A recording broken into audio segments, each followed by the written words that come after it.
Good morning and welcome to the Candiota County Board of Commissioners meeting for Tuesday, November 18th, 2025. Please stand for the Pledge of Allegiance.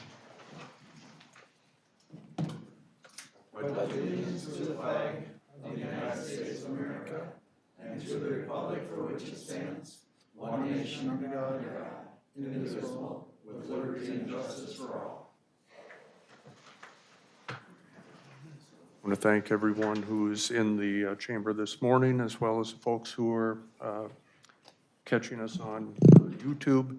At this time, we will look for approval of the agenda with one change, and that in the interest of time, we are going to move the 9:55 item to follow the 9:15 item.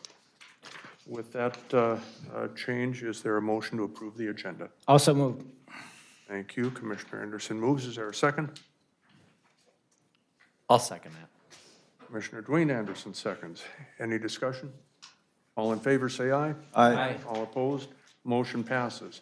The consent agenda is before the board, and that includes the approval of the November 4th, 2025 County Board legal minutes, approval of the auditor's warrants and claims, approval of human services warrants and claims, cancellation of human services warrants, and the annual Spicer Winterfest event permit application for January 23rd through February 8th, 2026, and a 2026 Child Welfare Juvenile Justice Screening Grant. Is there any of these items that any commissioners wish to pull from the consent agenda? Hearing none, then I would entertain a motion to approve the consent agenda. So moved. Thank you, Commissioner Emdek. Is there a second? Second, Mr. Chair. Second, Commissioner Berg. Thank you. Discussion? Hearing none, all in favor say aye. Aye. All opposed? Motion passes. Thank you. At this time, then, we'll have Ace Bonema, our Emergency Management Director, come before us with a request to apply for a grant. Ace? Good morning. Thank you for your time. Ace Bonema, Emergency Management Director. Here today seeking your approval to apply for a grant concerning low-level weather radar gaps. We've talked about these weather radar gaps in the past, and I know the board is very knowledgeable on the issue. For the public's sake, there's a white paper in the board's packet explaining the issue, and that white paper can also be found on the Emergency Management website at www.kcmn.us/em. under the category of weather radar gaps. As you may recall, we thought we were on track with both Democrat and Republican support of radar gap filling bills in front of both the House and Senate last term. Unfortunately, due to budget constraints, our bill was not included in the omnibus package. So we're looking at a different approach.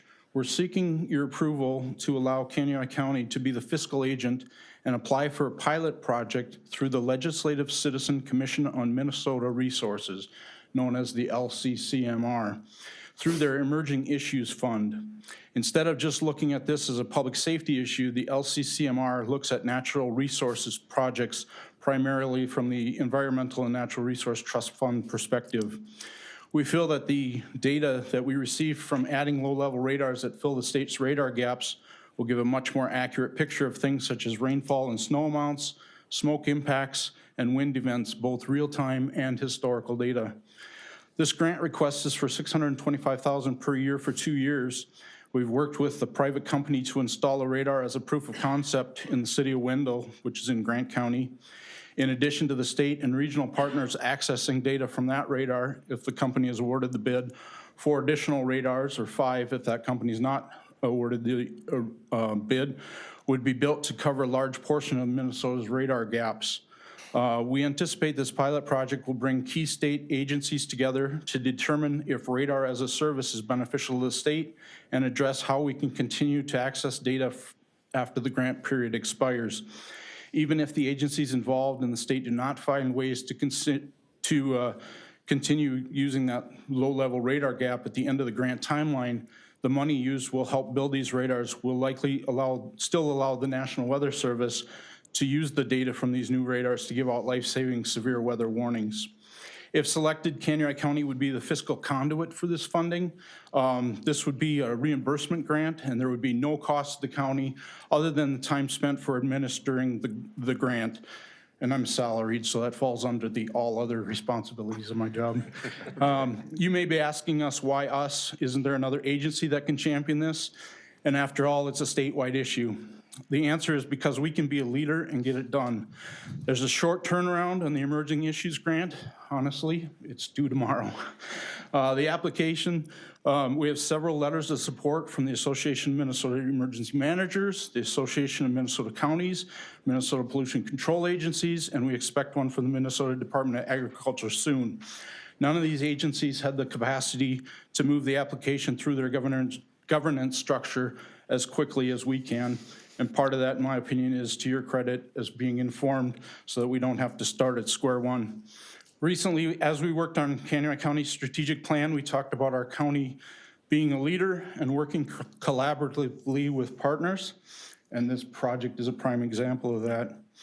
I've talked a lot. It's a complex issue. I'm sure you have questions or comments, and I'd be happy to try and address those now. Thank you, Commissioner Imdak. Thank you, appreciate that. And thank you for your leadership on it. I think you're the right person and we're the right county to take this. But I do have a question about once the 2-year grant period is over, what are the ongoing costs of this? And would that fall then on the counties if the legislature doesn't fund it? Yeah, so if the legislature doesn't fund it, and we're hoping that this project brings the right people together, which has been one of our toughest things, because it is such a big issue. We look at just trying to find the right person. Mel can probably help me out here. When you're talking about MnDOT, who's going to benefit from these radars, because we're talking snowplows, they have an avionics unit, they have a drone unit, they have the 511 folks. There's so many people in that department, and it's like, we need to get the right people, because if we all can chip in, because they're probably, different departments are paying for different types of radar services. So if we can use this project to bring the right people to the room and come up with, this is how we can continue to get radar as a service. I kind of relate it to how we did, if you remember, pictometry. When we started looking at that, I was in the dispatch center at the time. There was no way that with my budget, we could do that. But when we started teaming up with the assessor's office, with the surveyor's office, and with Mel's office, we all kind of got to the table, and it's like, if we all chip in and do this together, then we had the money to carry it through. So I'm hoping the same thing's gonna happen. But again, if nothing happens, the radars get built, and the National Weather Service, the current company that we're working with has already promised, but because it's gonna go to a grant, they may not be the successful bidder. We anticipate that they probably will be because there's not a lot of people that are doing this. So those radars would still be able to be visible at the National Weather Service so they can put out the watches and warnings. So that's why I see, even if there's no cost, the state says, nope, we're not gonna do anything, it's still getting the information to the right people at the end. If I may follow up for clarification. So I understand LCCMR is a good source for the grant for 2 of them, am I understanding? Actually, this will provide 5. 5. So if the company that we're working with is awarded, they would only need to add 4. If they're not, then it would be 5 across the state. So the ongoing cost, is that operation costs or is that for continued build out of a more complete system? The ongoing costs, so we are not owning the radars. The radar company would still own them, and we're basically getting the data from them. So it's kind of like leasing a car. Sometimes in government, it's easier for us to get the one-time cost to buy it, but then there's no money to maintain it. Right. So in this case, and it's a private company, and we're hoping that they're successful because then they can keep putting money to repair it, keep adding radars.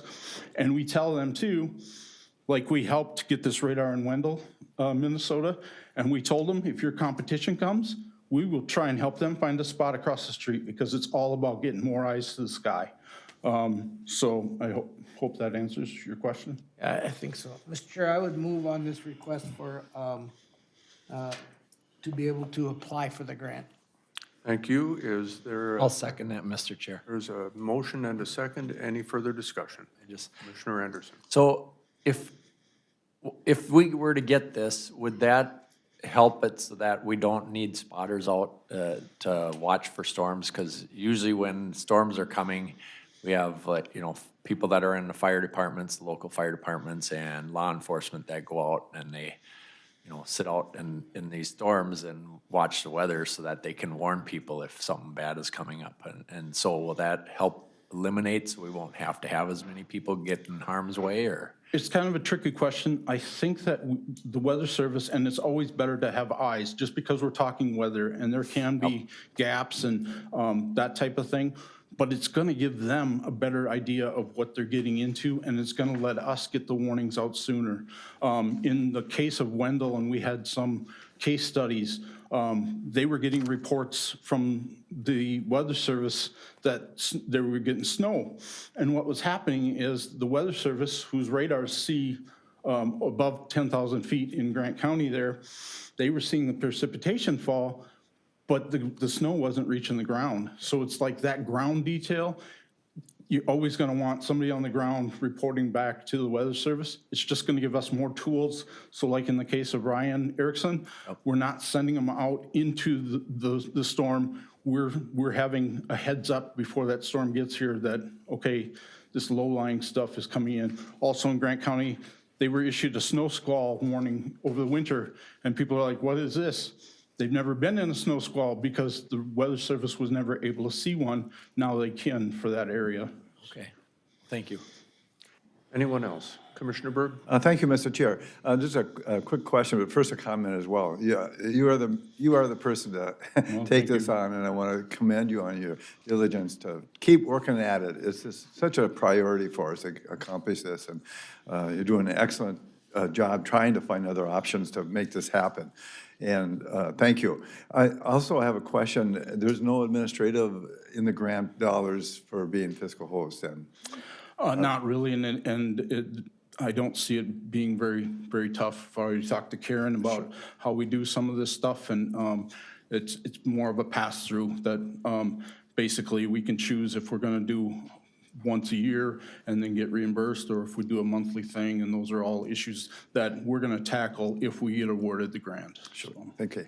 And I think we have to proceed. Thank you. I just wanted to know. So thanks, Mr. Chair. So do we have a site located yet, or are we still looking? So for our area, we do have a site that Renville County, City of Renville, is actually signed the contracts. It could have happened this year, but because of the weather and stuff, for some reason, they don't like climbing on water towers in the wintertime. So, so we're putting it off till next spring. So regardless of if this goes through or not, we are going to see the advantage of that radar next year covering our area. But again, by adding these 4 or 5 radars, it's gonna take care of a large chunk of the state and fit all the puzzle pieces together, I guess. This project doesn't call out, if we were trying to accomplish the entire state, there'd be 3 additional radars across the north that are currently covered by some Canadian radars that just share the information with the Weather Service, not the public. And so we feel that those are important, but it's harder too because there's not the tower structure and stuff up there. So it's like we're trying to do the most good for the most people as quick as we can. Thank you. All right, last call. Anybody else for comment? We have a motion and a second to approve the request. All in favor, say aye. Aye. All opposed? Motion passes. Thank Ace, you. thank you so much. Thank you. Thank you for this work. At this time then, we'll have County Attorney Shane Baker speak to Resolution 2025-44. Shane, good morning. Good morning.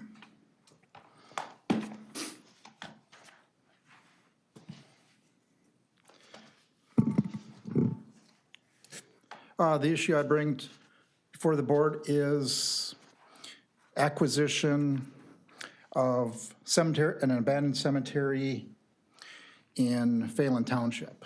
This property is, you could say it's one that time left behind. What you have before you is not the interesting part of the story. This came to us, the history of this plot in Phelan Township at 1100 11,070 37th Street Southeast, was where Bethesda Evangelical Cemetery was located. That was established on December 22nd, 1886. It's on a 2-acre parcel. Deed was recorded June 22nd, 1887. That deed's still on record at the county recorder's office. The church did not have a building, and services were held in a close-by school number 68 building. The church ceased to exist around 1910. No church records are available. They had their first burial there July 3rd, 1886, and the last burial was April 28th, 1910. So we're talking about a cemetery that has not had any burial activity for over 115 years. There are 10 people buried at the site with only 2 gravestone markers visible. After years of neglect in 1970, so 55 years ago, a cemetery restoration effort was made by relatives of those buried at the site. There were reports of vandalism to the cemetery. Neglect became a problem. But over the years, with those individuals also passing away, and there's no ownership interest by anyone, it was abandoned and uncared for. There are tax records available, but they were sent to the wrong organizations. So we have a couple acres in this county that's been used as a cemetery. It's been abandoned for a century. Fast forward to last year in June, Savea Lutheran Church took on the responsibility of restoring and maintaining this cemetery. And they now want to come and obtain that cemetery for future ongoing use. Chapter 306 allows a mechanism for this to occur. How that works is that the county obtains possession of the cemetery pursuant to 306.243. And then we have to be involved with maintenance over 1 year's time before the full transfer can occur. But we can sign agreements where we're entering into a joint maintenance arrangement, and that's the agreement before you now, is to work with Savea Lutheran and share maintenance costs as are outlined in the agreement. Paragraphs 3 and 4 are kind of the highlights there. The county agrees and will, upon execution, acquire title, accept responsibility by passing this resolution. 1 year after acquiring title, county will transfer land to the church. And then upon passing the resolution, the church will assist in accepting responsibility by facilitating the care, maintenance, supervision. And this is not limited to groundskeeping, facilitating donations, making repairs, embellishments, and general care. And these are things they've in fact already started doing. So the ask is to adopt the resolution, which will then allow the agreement to be signed by the clerk and the chair.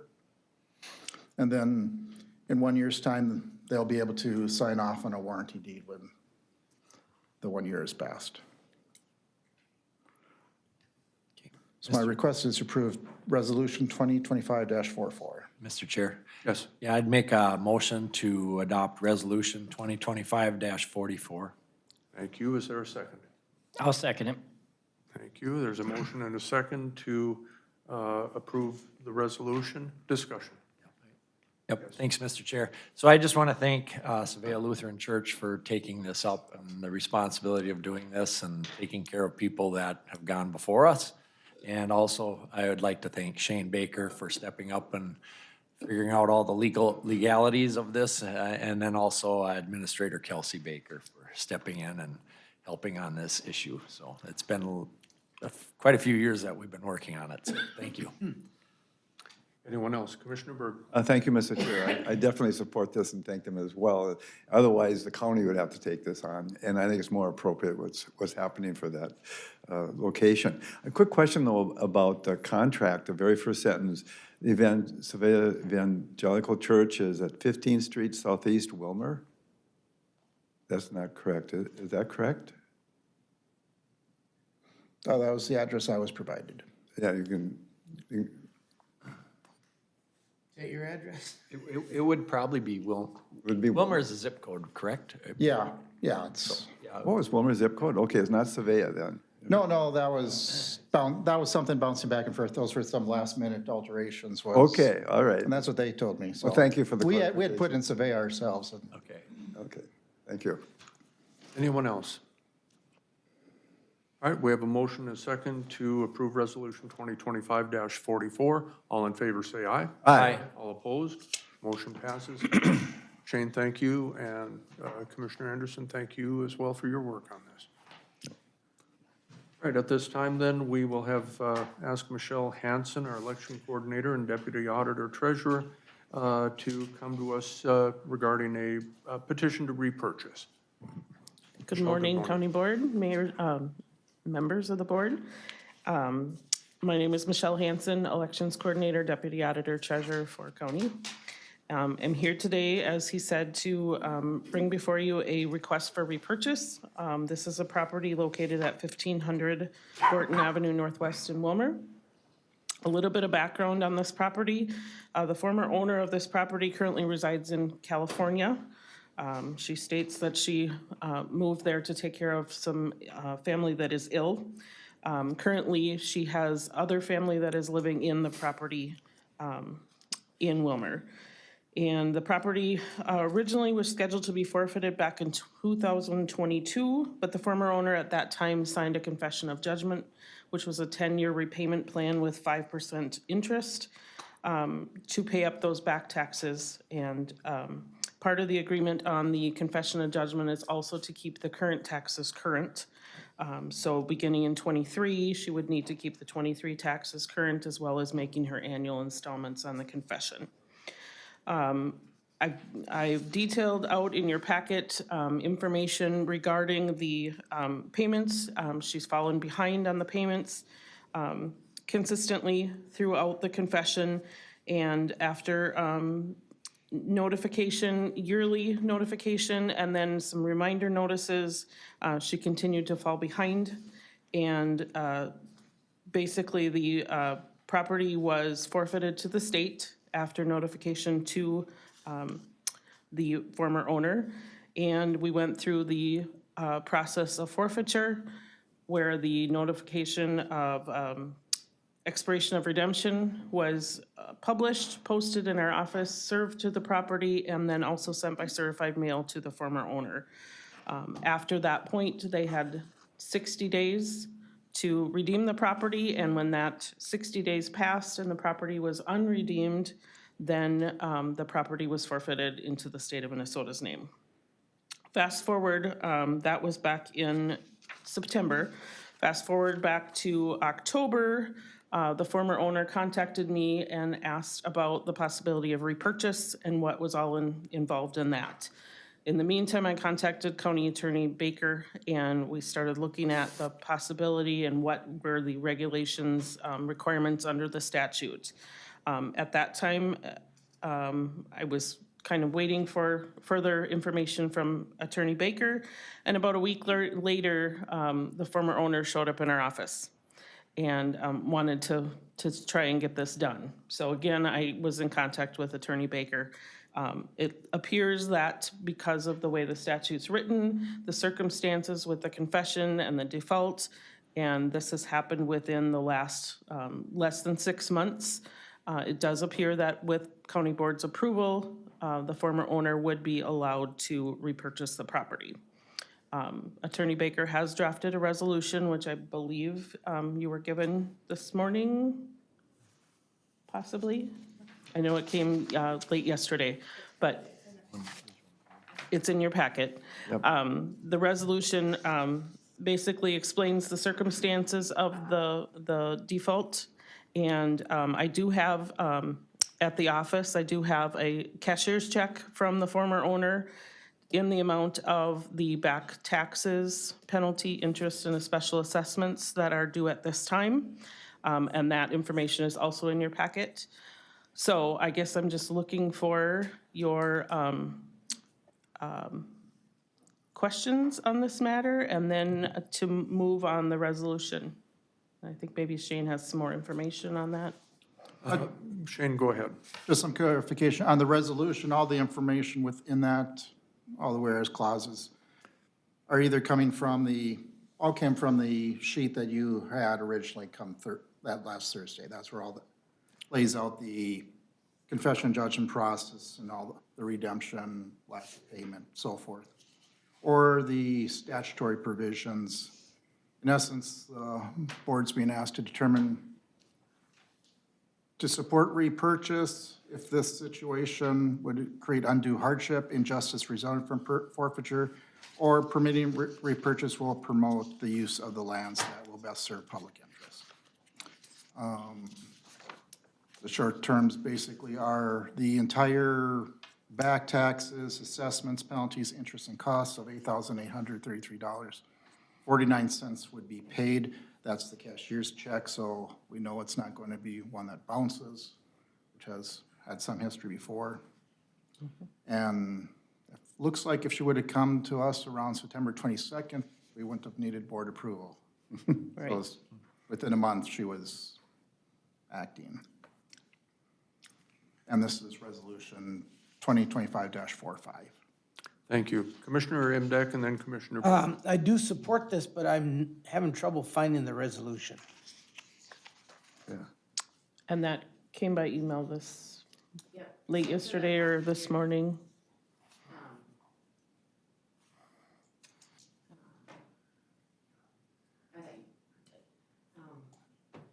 Mr. Chair, why don't we move to table this and we can keep moving the meeting on until we get the resolution? My understanding is that Michelle is on short time here, so she has to be out of here at a time certain, so. I'm okay, it's actually Attorney Baker that needs to leave. Oh, it's Shane that needs to leave, okay, my bad.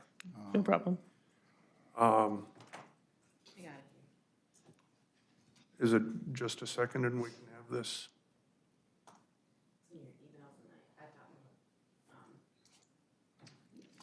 When was it sent? Do you want me to go print it? Yep, I just emailed it to you too. Is it resolution 2025-45? 45. Yeah, 45. we have it in our email right now. Yeah. Sorry about that. Yep, go ahead. You've made your comments on that, Commissioner Berg? Let's see, Commissioner Endek, are you going to make another motion then, you said, or no? If not, I will. Okay, I'll second it. So the motion, Is to approve 2025-45 in reference to the terms and conditions and responsibilities as stated. all right, we have a motion and a second to approve the resolution. Discussion. Mr. Chair, I think Mr. Chair, sorry. Go ahead. Anytime we can keep the property in the hands of the property owners rather than the state, we're better off. I'm going to ask a couple of questions here. When we first entered into this confession of judgment, the agreement was also to keep the current year's taxes current and then making these payments. Are the current year's taxes current? Have they been paid? The 2025 taxes are not current at this point. Thank you. So, given that this is kind of I'll probably vote in favor of approving this, but I'm really, really having a hard time with the idea that this could very possibly just go right back into a default. Right. That the former owner has not kept up on those promises at any point in time. I know we've done several of these in the past, and sometimes we've had to come back and work something else out, but I'm having a little harder time with this one than I am with others, so. Sure, if I can. Yes. When I did speak with Ms. Prentice, the former owner, when she was in our office, I did explain to her that these taxes would need to get paid. You know, we're not forgiving those.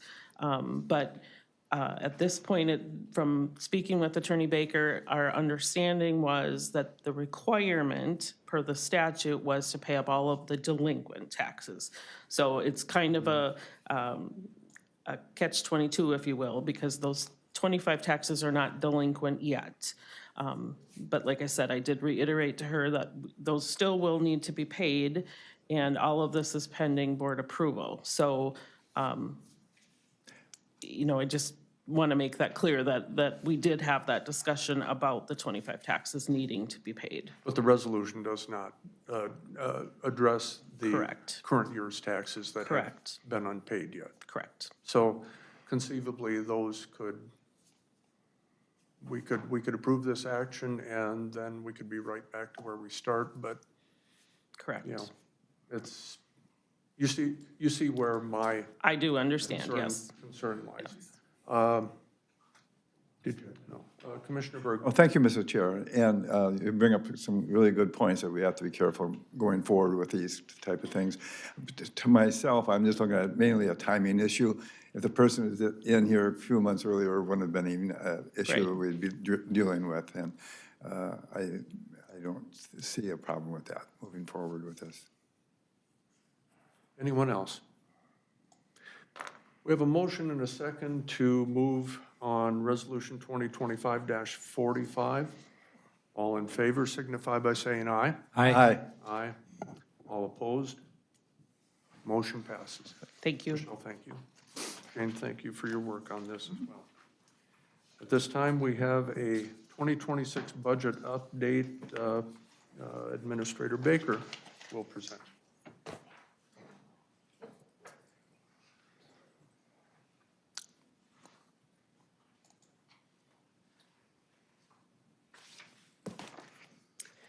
Kelsey Baker, Candioi County Administrator. Before you today, I have a budget update. There was some information included in your board packet. And then I will go through a couple of, I'll explain these options, go through kind of where we are at, and stand for any questions or comments or recommendations then on how to proceed with the 2026 budget. So at the September 23rd meeting, the board approved the preliminary levy at a 7.1. Since then, myself, our chief financial officer, and our auditor treasurer have been reviewing the budget, and as presented in the past, have been looking at operating expenses versus one-time expenditures and capital improvements. I commend this county and the work that our staff do to provide these services, to keep these buildings standing, the structure, to keep the services that we're providing, whether it's the landfill, law enforcement, license bureau, that we keep our equipment and our software and the infrastructure all moving forward and working. Couple things that I did know looking at some of these ongoing expenditures. Some of it we can possibly not ever prevent. Our medical aid to prisoners is 1.5 million. Our landfill leachate is 470,000. Our landfill earth moving contract is $900,000. Our road and bridge road dust control is $715,000. We budget for revenue for our county parks at $700,000. Thank you to the board and our data processing department. We increased the technology to up to $300,000. We have election expenses every other year. Our utility services just for the jail that are every year run around $330,000. Our C6 task force that provide public safety for our counties is $315,000, and that was increased from 2025 to 2026. Community work service runs around $200,000, and our payroll benefits are the majority of our expenditures. And so when we look at this detailed look, we looked at mandated versus not mandated services, quasi-government requests, personnel costs, operational expenses, and the current projects and the use of reserves for Candioi County. Our goal remains to present a fiscally responsible budget that continues to meet service expectations, being mindful of the levy impact to taxpayers. I understand the preliminary is coming in at a 7, and that is high for this year. And that is high for historic purposes in Candioi County. However, we did the wage increase in 2024, and we're gonna feel that level out for the few years, and I have talked about that. So within your board packet, I'm presenting, there's 4 options. Option 1 is that 7.1%. Option 2, next on the agenda is the recycling contract that has been talked about. We have a 5-year contract. If you were to reduce that to option 6, that comes to that 6.5. Option 3, I would suggest if we do use more reserves, we come up to that 1.65 million. That's a comfortable amount depending on the use of fund balances. I've talked with other counties our size. They use around 1.4, 1.5 to 2 million reserves. So coming in with that 1.6 million of the use of our reserves is very comfortable, and we have very healthy reserves to spend down. That would get us to that 5.9. If you were to do, if the board were to choose to reduce the recycling contract and use the reserves, that'd get us to that 5.3. The reason why I bring up that recycling contract is it is a non-mandated service. This is something that's not affecting our staff services. If we start looking at cutting staff, that will affect how our services are delivered. If we were to cut community work service, that's going to affect not just community corrections, but that's going to affect a lot of our quasi-government partners. Being a community-centered partner, we want to make sure that we would give enough adequate time. The other thing that we look at, and that I did reduce some dollar amounts, was the quasi-government. That is something typically that the board reviews and provides those recommendations. I've worked with the chair and the vice chair on reducing some of those. I've had conversations with CCT. I've had conversations with the Fair Board, Humane Society. We give to these quasi-government areas, and some other counties don't give necessarily to certain organizations. I commend this board for doing that. However, in these tough times, this is an area that we could reduce. The request came in at 1.7 million. I reduced those to 1.6 million. That document has been provided to the board in the past. And so I did look at that area as well, and we reduced that. And so when we continue to look at the budget, we look at avoiding structural imbalance as well. We don't want to cut too many FTEs, and then in 2026, we're adding that right back in because of maybe some, mandated services that the state will push down to us.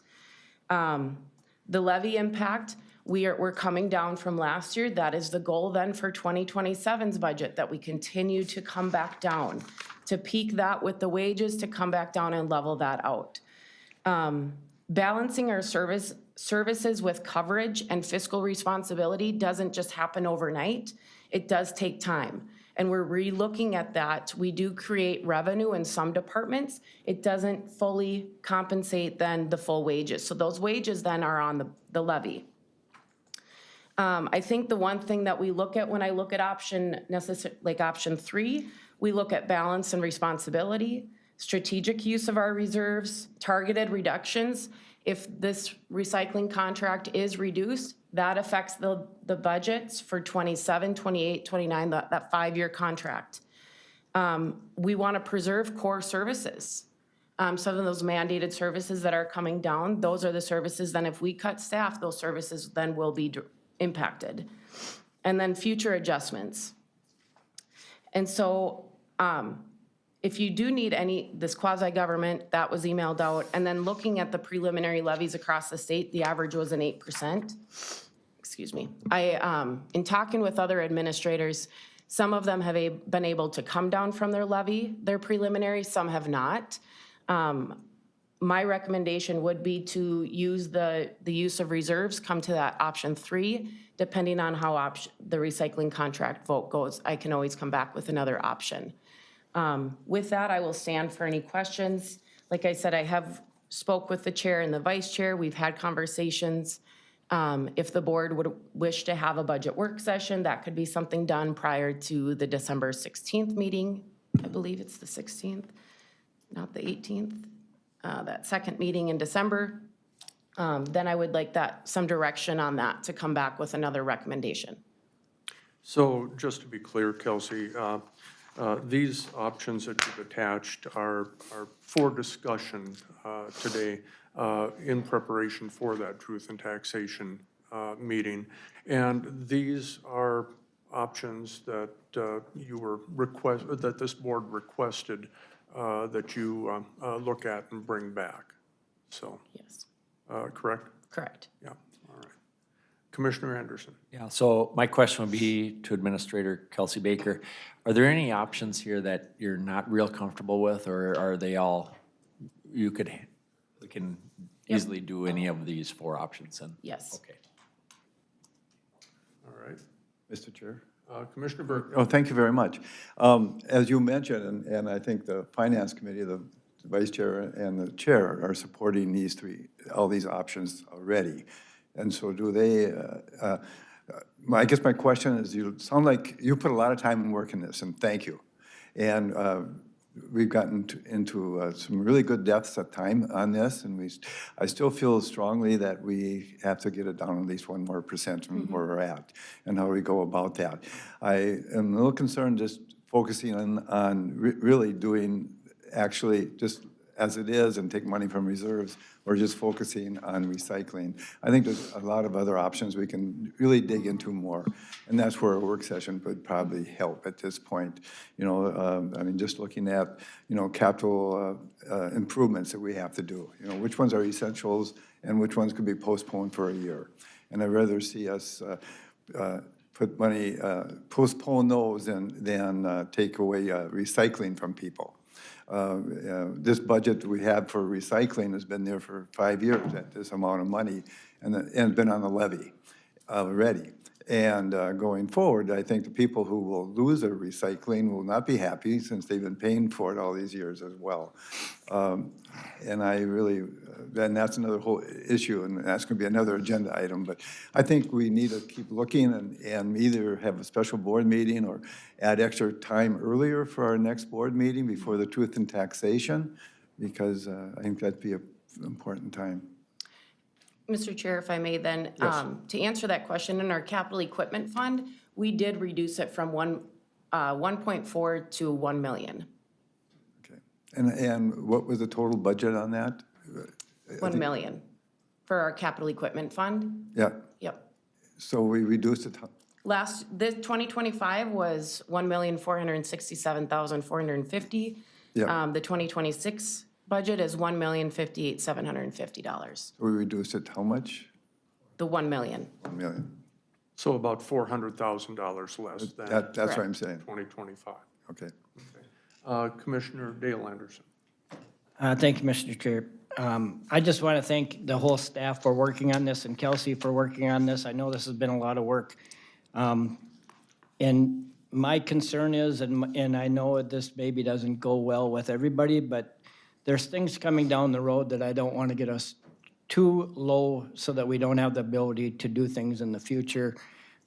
We have some building issues that are going to be coming up, and there's other things that we might see in the future that are, and I'm not saying we need to stockpile money or we need to do anything like that, but there's certain criterias when you're going out for a bonding issue or anything like that that we have to fall into, and I'm scared if we get too low, we're going to fall out of them criterias. But the other thing that I look at, and I know maybe I'm a different person by saying this, but in my times of being on a board, we hire good people to do the right thing, to support the business that we are in, and I feel that you guys have worked this to death already. So I am fine with any of the options, but I just don't think that we need to get to that real skim down point and get ourselves in trouble for the future. Because I don't think this is the last year we're going to see a big push. Thank you. Anyone else? Commissioner Imdick?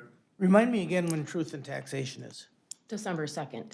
December 2nd. Well, so we would have to have this work session prior to December 2nd, or change the truth and taxation date.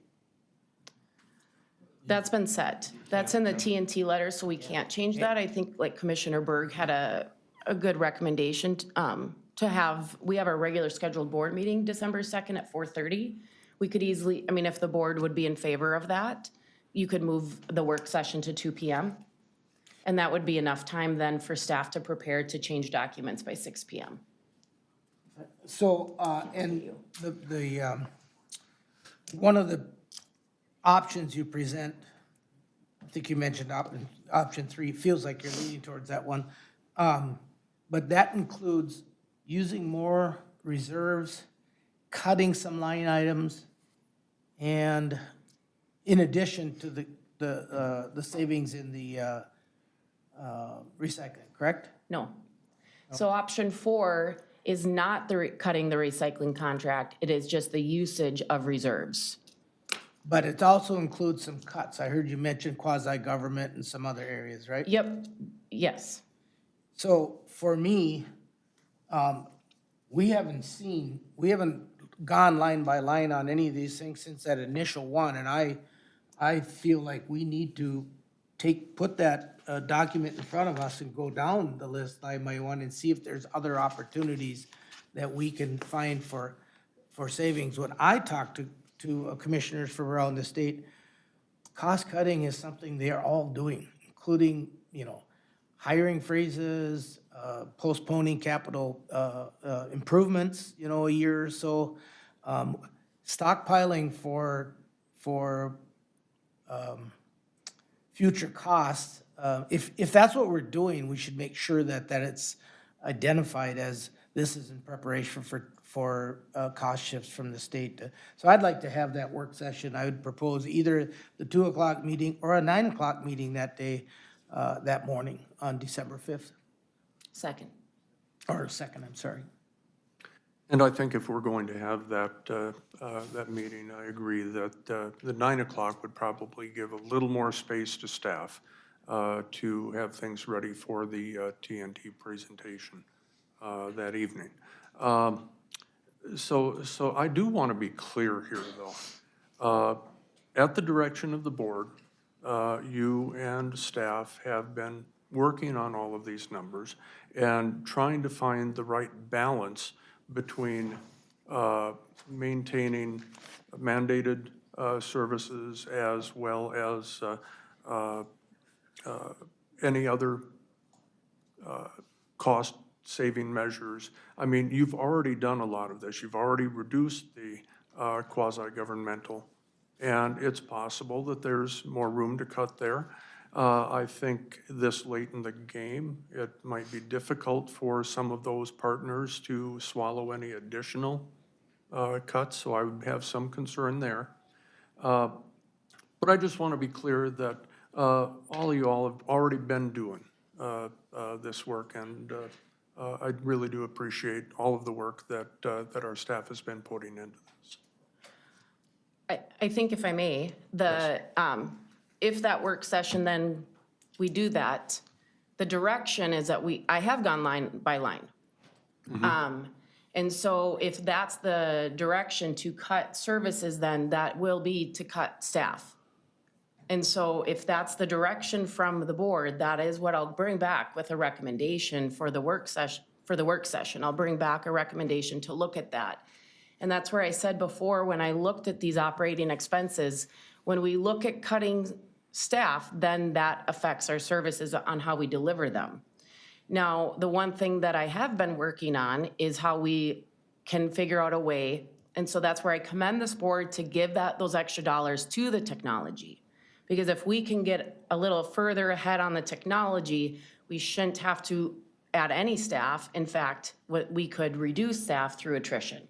So that is the plan. That's our internal plan. I talk to our HR director about that all the time. We talked about that with department heads. How can we look at our services differently?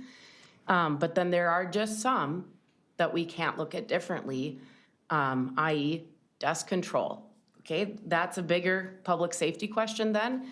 We look at our medical aid to prisoners. We look at our public safety, our task force dollars, our landfill leachate agreements.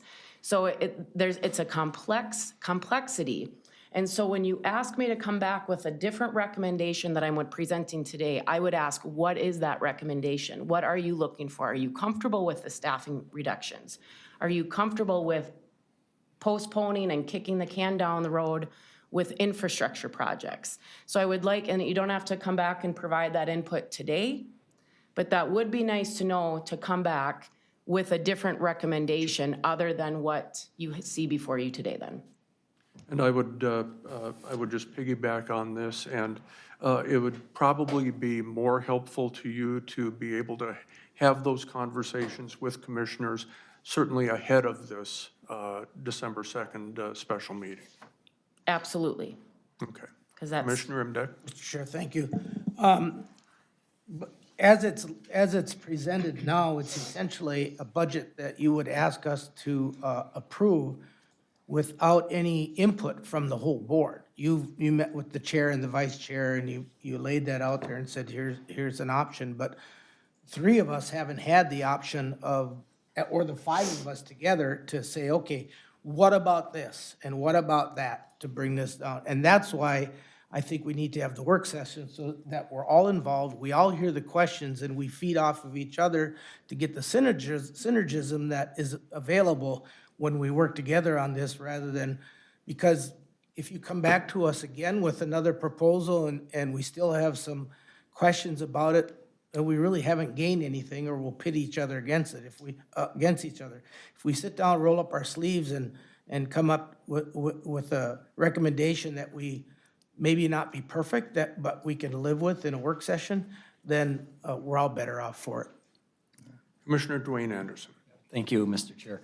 So I just want to say, with all these quasi-government items that we set the budget, or we're looking at setting the budget for, I sit on a lot of those committees, and, they have inflationary pressures and employment pressures, and to cut them too much, it's gonna affect a lot of services that are provided in our county, and it sounds like we want to have it kind of both ways. We want to cut the budget, but we want to have the services stay the same, and at some point, it just isn't possible. And so things will have to be cut if we're going to go any further than what we are here. And as far as work sessions, we've had several over the last year. I don't know, at least 2 that I can think of. Maybe it's been more. I don't know. And we do have the opportunity. I've talked to Administrator Kelsey Baker about the budget several times when I've come in to talk to her, and she's open to talk to anybody. You just go in and talk to her. I mean, and we don't need to have another work session, in my opinion, because we've talked this over, and then to change things at the last minute, it's gonna be really difficult for staff. So I would love to have it lower. I just think at some point, it's not gonna be reasonable if we cut too far. Commissioner Imdek. Thank you. So the only budget that we've approved was a 7.1% increase as a board. And so if we don't have the work session to change it at this point, it's a budget that we haven't approved as a board. And there are areas on those line items, there are areas that don't cut services that can be trimmed to reduce this budget if that's what we want to do. Or we go the direction that Commissioner Dale Anderson is suggesting, and we leave it where it's at, or maybe even get it a little higher, in preparation for the future. Commissioner Anderson. I'm not saying to get it any higher. I would be fine with option 3. I'm just saying I don't want to go and cut another point off of it, is what my point is. I mean, there's the 4 options here are very doable, no matter which one they are.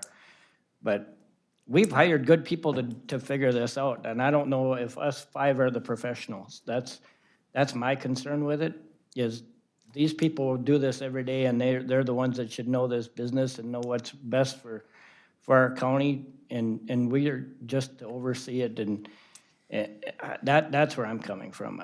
I'd be fine with option 3, but I just have concerns going anything lower than what's being presented. And I just want to reiterate this point. If we expect our staff to be bringing us recommendations, we need to inform them what it is that we are looking for. If we're not having conversations with the administrator and the staff, they're not mind readers, okay? We need to be stating to them, working with them to let them know what it is that our expectations are. Commissioner Imdek. Thank you. I agree with that, about having the conversations, but we also need to have conversations with each other. And that's what a work session does. And I'm going to disagree with Commissioner Dwayne Anderson. We really only had one work session on the budget. We've had a couple informational meetings where we were told things. It wasn't a work session. And so we've only had the one. Setting the budget for the year is one of the most important, if not the most important responsibility of a county board that we have. And we have commissioners all over the state that have several work sessions before they decide on a preliminary budget, and they have a ruler, and they go line by line by line, and they talk about each one. We never do that. And I'm just saying that if we're gonna make changes at this hour, it should include the whole board. And historically, just to be clear, this board has never gone line by line by line by line, predating Kelsey's time here. Commissioner Berg. Well, thank you, Mr. Chair. I'll go way back on some budgets, I think we have. But it was different times and different situations then, and I really can't compare it to that as well. But I think it's important, I think, to be really clear, is the board's budget that we're putting together. And also, we've been elected by the public, and I've been reading on the media, newspapers from the Twin Cities newspapers or local newspapers, people and businesses, they're concerned about the levy and everything getting pushed down on the levy. And my concern is that we came in with a big levy last year, and that wasn't like it should be, and you know, why, and I think we can say why, but a lot of that stuff we're catching up on. I do think with over $100 million budget that we can come up with another $444,000, is it, to take 1% off the levy that we are proposing already. Also, I want to be very clear and remind the board that when we set the levy at where we did, we had quite a conversation, and there was a 100% commitment, you know, from the board and from the administrator that, hey, we are really this time going to be able to try to lower that, and we will lower that. And I really want to bring that up again, that was our goal, and I would like to see us accomplish that and going forward. And I've never seen it happen in the past, that the boards come back and actually lower it, and we had that conversation, but this time, everybody on the board said, we can do it this time. And I think there are still other ways to look at it. I always feel the more eyes you put on something, and the more people you collaborate with, you still come up with a better project. And that's what we're trying to do, is can we also look at this? And instead of narrowing it down to taking out of reserves or recycling, I'm not sure why recycling is the one place to look at. It's an important service moving forward. I would also like to add to it that that we do have, it's close to 9 months in reserve, so we have dollars there available. And I do not think we're at the point where we have to cut staff, but we don't know in the future. And there are, you know, places, I believe, that would be considering that. I know people are talking about a mandate on hiring freezes. You know, we can even look at that for a while. There's many other options, but I'd rather look at options that would affect that if we have to remodel something, that we do not, if it can wait another year, it's not a big deal that we cannot remodel that and fix that, and go in and even look at that more. And also different parts of the budget, and I've talked to you about some of those areas as well. So there's other things we can explore. But that's my feeling, and I feel that we have a responsibility to the people that elected us to keep this levy low. It's impacting everybody. It's not just businesses, but residential owners. I mean, we all got our statements this past week, and I was pretty shocked because what's happening, the inflation, the values of our properties are going up, and it's starting to hit people more and more. And for some people, you know, their house payment, their taxes almost equal what they'd pay in rent someplace. And that's on top of maybe the house payment on top of it. So we have to be really careful going forward and looking at other options, as many as we can, and not knowing what our future is going to bring. So that's my stance on that. Well, thank you, and this item was for information only, and thank you for presenting, and we will take a Mr. 10-minute. Chair, It wasn't for information only, was it? Commissioner Imbeck. Oh, it's discussion. yeah, but the administrator suggested that if we want to have a work session, that we let her know that. I'm going to make a motion that we set up a work session for December 2nd at 9 o'clock in the morning. We have a motion on the table for setting up a work session for December 2 at 9 a.m. Is there a second? I'll second that, Mr. Chair. Thank you. Discussion. Mr. Chair, Yes. if this motion fails, at a very minimum, the sheet that we were given when we did the preliminary levy, we should have an updated one that shows those quasi cuts in the other areas that we were gonna get. But I think that the board needs to work together to set this budget, not to, just make an executive decision. And just to be clear, those quasi-governmental documents have been provided to this board in the past. An update would be in order. But I want to be able to look at it and compare what it was to what it is now, and it seems to be a floating number on some. So that's, I don't agree, but that is something that certainly we will request staff to provide for us. There's a motion on the table to set the special meeting for December 2nd. All those in favor say aye. Aye. Aye. All opposed? Aye. Roll call. Commissioner Imbeck? Aye. Commissioner Dwayne Anderson? Nay. Commissioner Berg? Aye. Commissioner Dale Anderson? Nay. Chair votes aye, 3 ayes, 2 nays. The motion is agreed to. We will take a 10-minute recess.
Are you ready?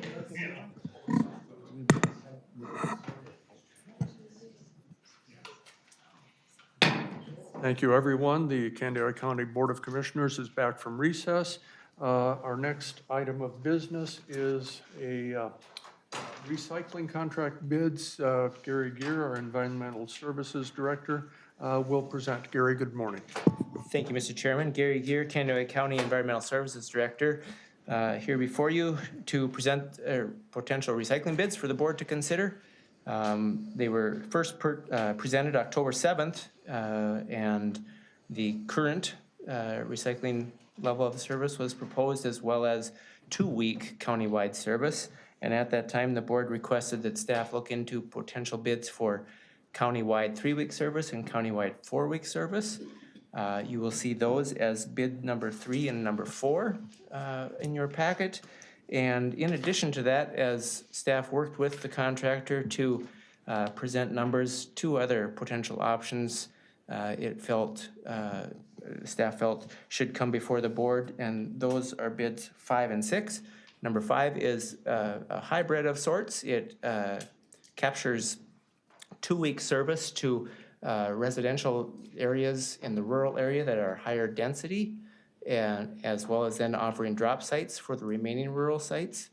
And bid number 6 is simply staying with the 2-week service within all cities and rural drop sites for the remainder of the rural. So upon reviewing those bids, staff is recommending that the board consider bid number 5, which is the hybrid that provides biweekly service to all the cities and over 50% of the rural population, and then provides for drop sites for the remaining rural population. That is a slight reduction from the current contract that we've had over the last 5 years. And as such, staff would be recommending the board approve moving forward with bid number 5, as well as open for any comments that the board may have.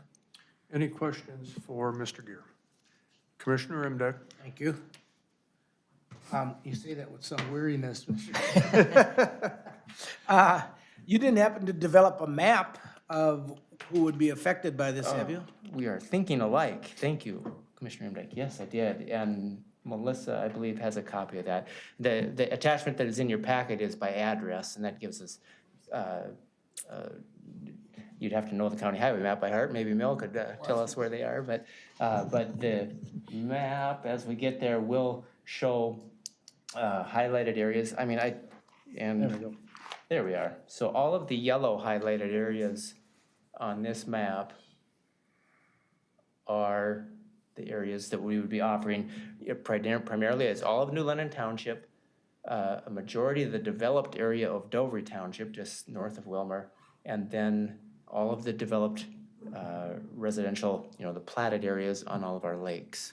So that attempt gave us the greatest kind of, I think, maybe bang for our buck to capture as many of the rural, higher density residential to 2-week service. So, and to maintain existing routes as much as possible for the contractors. So that's kind of why I guess I would say that the bid landed at that amount, the $930,000, was the efficiency.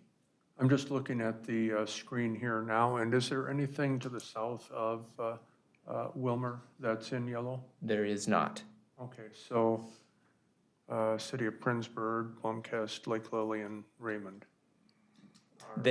All cities, they all would receive 2-week service. Okay, And okay, that's the so clarification the that I cities was still have that I 2-week was service, looking for. correct? And Atwater and Candy, Ohio as well. Correct. The yellow areas are the areas outside of current city limits that would be high density and provided 2-week service as well. Okay, so the yellow is just simply showing those high-density areas. Yes, correct. And if you're in one of our county cities right now, that will not change. Correct. Okay.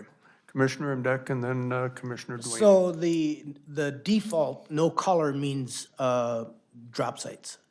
Correct. Yes.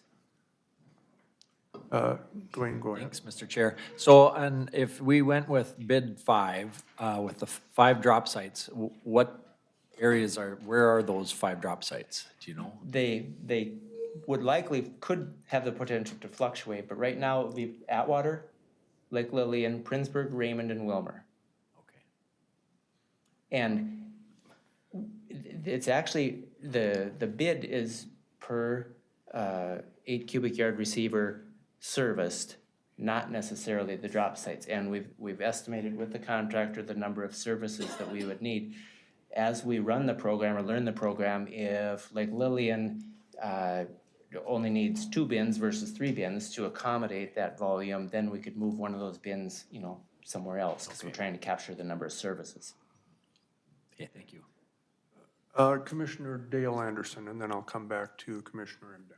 So I don't want to be a jerk by saying this, but I'm going to say it. So everybody that's north of the landfill doesn't make a difference. I mean, we got a lot of area up there in my area that is going to have to drive 20 miles to drop off the recycling. And- That isn't right. And- So that just, you have to have a drop site up there somewhere, otherwise we're not saving enough money by doing any of these options to make that feasible to me. Commissioner Imbeck? Thank you. You know, I appreciate all the work that went into it, and for me, the most equitable combined with the most economic option would be option 4, where everybody in the county got picked up every 4 weeks.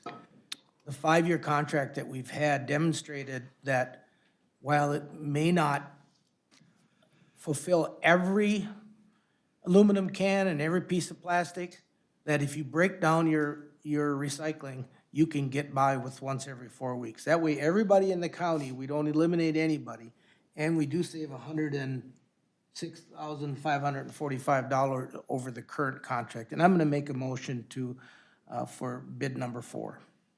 We have a motion on the table for selecting bid number 4. Is there a second?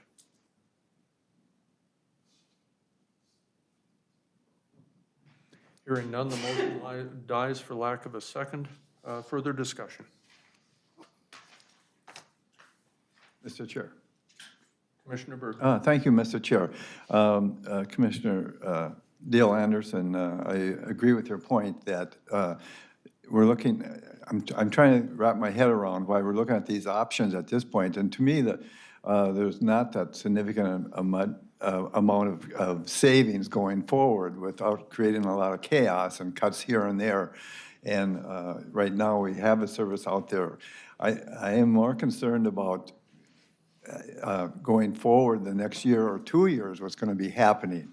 And that's our concern. And right now, I think this is a kind of a distraction in a sense that the savings is not too great, but the important thing we've got to look at is the contract. And right now, we've had a 5-year contract, and I'm not sure what the options would be in that. And I'm really leaning towards something that if we can negotiate a shorter contract and just leave things as they are to see how the landscape looks, say 2 years from now or 3. I'm not sure we can have a contract that short, but going forward, I would like to have some discussion if that's even an option to look at making the contract to review. Because then that's when we'd have to really make some of these major decisions like some of the other ones that took a bigger chunk. We don't know right now, and we're trying to cut the budget carefully so we don't really cut services, so we don't have to cut services, not knowing what's going to be coming down the road. And if we reach that point, then yes, this is what we have to do. And I think if we have a 2-year contract, then we'll know at that point where we're at financially and what kind of budget we'd have to really make those cuts where you just kind of keep the lights on. And I don't think we're going to be there. I think we can figure this out. But I'm just looking for some time and look for some other options. I'm going to go out on a limb and guess that if there's a shorter term, that's going to affect the bid amounts. Correct. Because I the wanted to, provider has investment in carts and staff and so on and so forth. And so I would question whether or not there would actually be an interest in participating in a shorter term contract. at that point in time. Any further discussion? Commissioner Dwayne Anderson. Yeah, so me personally, and I think I'm in the minority here, but I like contract number 6 because in my area, a lot of them recycling containers, they tip over in the wind or a semi blows them over because there just isn't enough room on them rural roads to, keep those things standing until they can get picked up. But I don't know if there's a stomach for cutting it that far, but I think that would be, when we're talking, we gotta make more cuts and more sacrifices, that would be the best option in my opinion. Commissioner Mdek. Thank you. So, on Commissioner Dwayne Anderson's, suggestion of option number 6, does the map show where the drop spots would be? It does not. Those would be, but in option 6, proposed would be Atwater, Lake Lillian, Princeburg, Raymond, Wilmer, New London, and Spicer. So if New London is getting picked up, I think it would be bi-weekly now, right? Or semi-weekly? City, yes. Right. So, but you'd put it in New London. What about, to Commissioner Dale Anderson's point, at least make the landfill an opportunity? Yes, that is certainly a possibility with either bid 5 or bid 6. And it isn't, it's not a significant, one thing I just wanted to point out, maybe backing up to Commissioner Dwayne Anderson's comment, bid 5 or bid 6, the rural service would be the same in predominantly your entire district for either of those. But it would be the significant savings realized in bid 6 because of all of the rural areas in the remainder, the northern half of the county being drop sites only. Commissioner Berg, and then I'm going to ask a question. Okay, Mr. Chair, thank you. I just have a question, is that I brought up for discussion about the contract. And I think every one of these, has there been a discussion about the contract, shortening it up at all? And maybe that should be part of the discussion before we vote on something like this, to see where we're at, because that impacts it as well. I'm not following. What's the question? Oh, how long a contract we're gonna have? 5 years. The So, proposed contract. and you have had a discussion that this is, it was negotiated. I'm gonna let Have, Gary to answer. Sure, I've been in discussion with the contractor, and yes, they're not wanting to move forward with anything less than 5 years, just because of what Commissioner Gardner has spoken to, just with their investment in their equipment and their operating costs. So it would be an increase in these proposed bids if we were to try and go to a shorter term. Commissioner Dale Anderson. Well, I guess I was just pondering, maybe I should have seconded Roger's motion, but just for discussion, but I guess my question is, on bid 4, if we would actually do that, what is the concern, or maybe you can explain why that isn't a good option with the amount of savings that's there?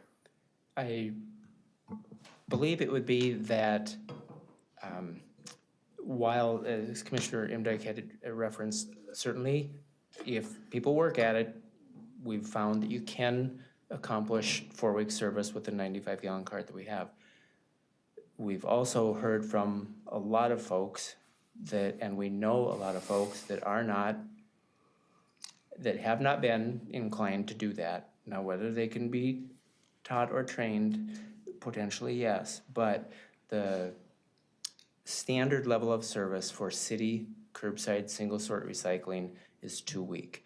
And it would be a significant reduction in the level of service in all of the cities to go to 4 week.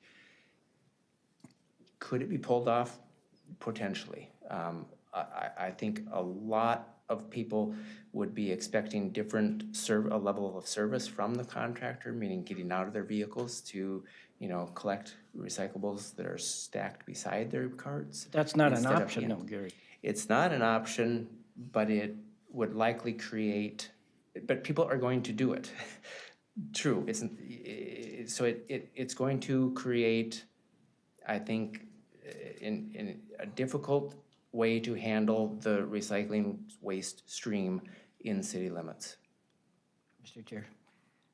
But if the downfall, if they don't put the effort into it, it's gonna cost them more because they're gonna have more garbage then, is what the downfall is.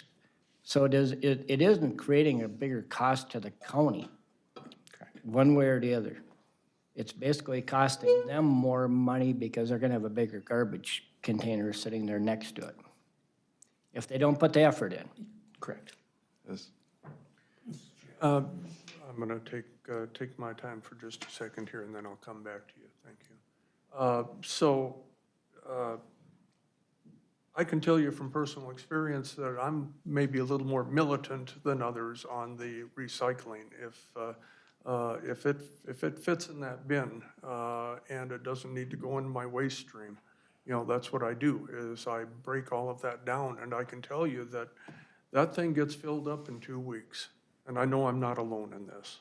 I know that we see it all across the city, overflowing, even with having broken down boxes and so on and so forth.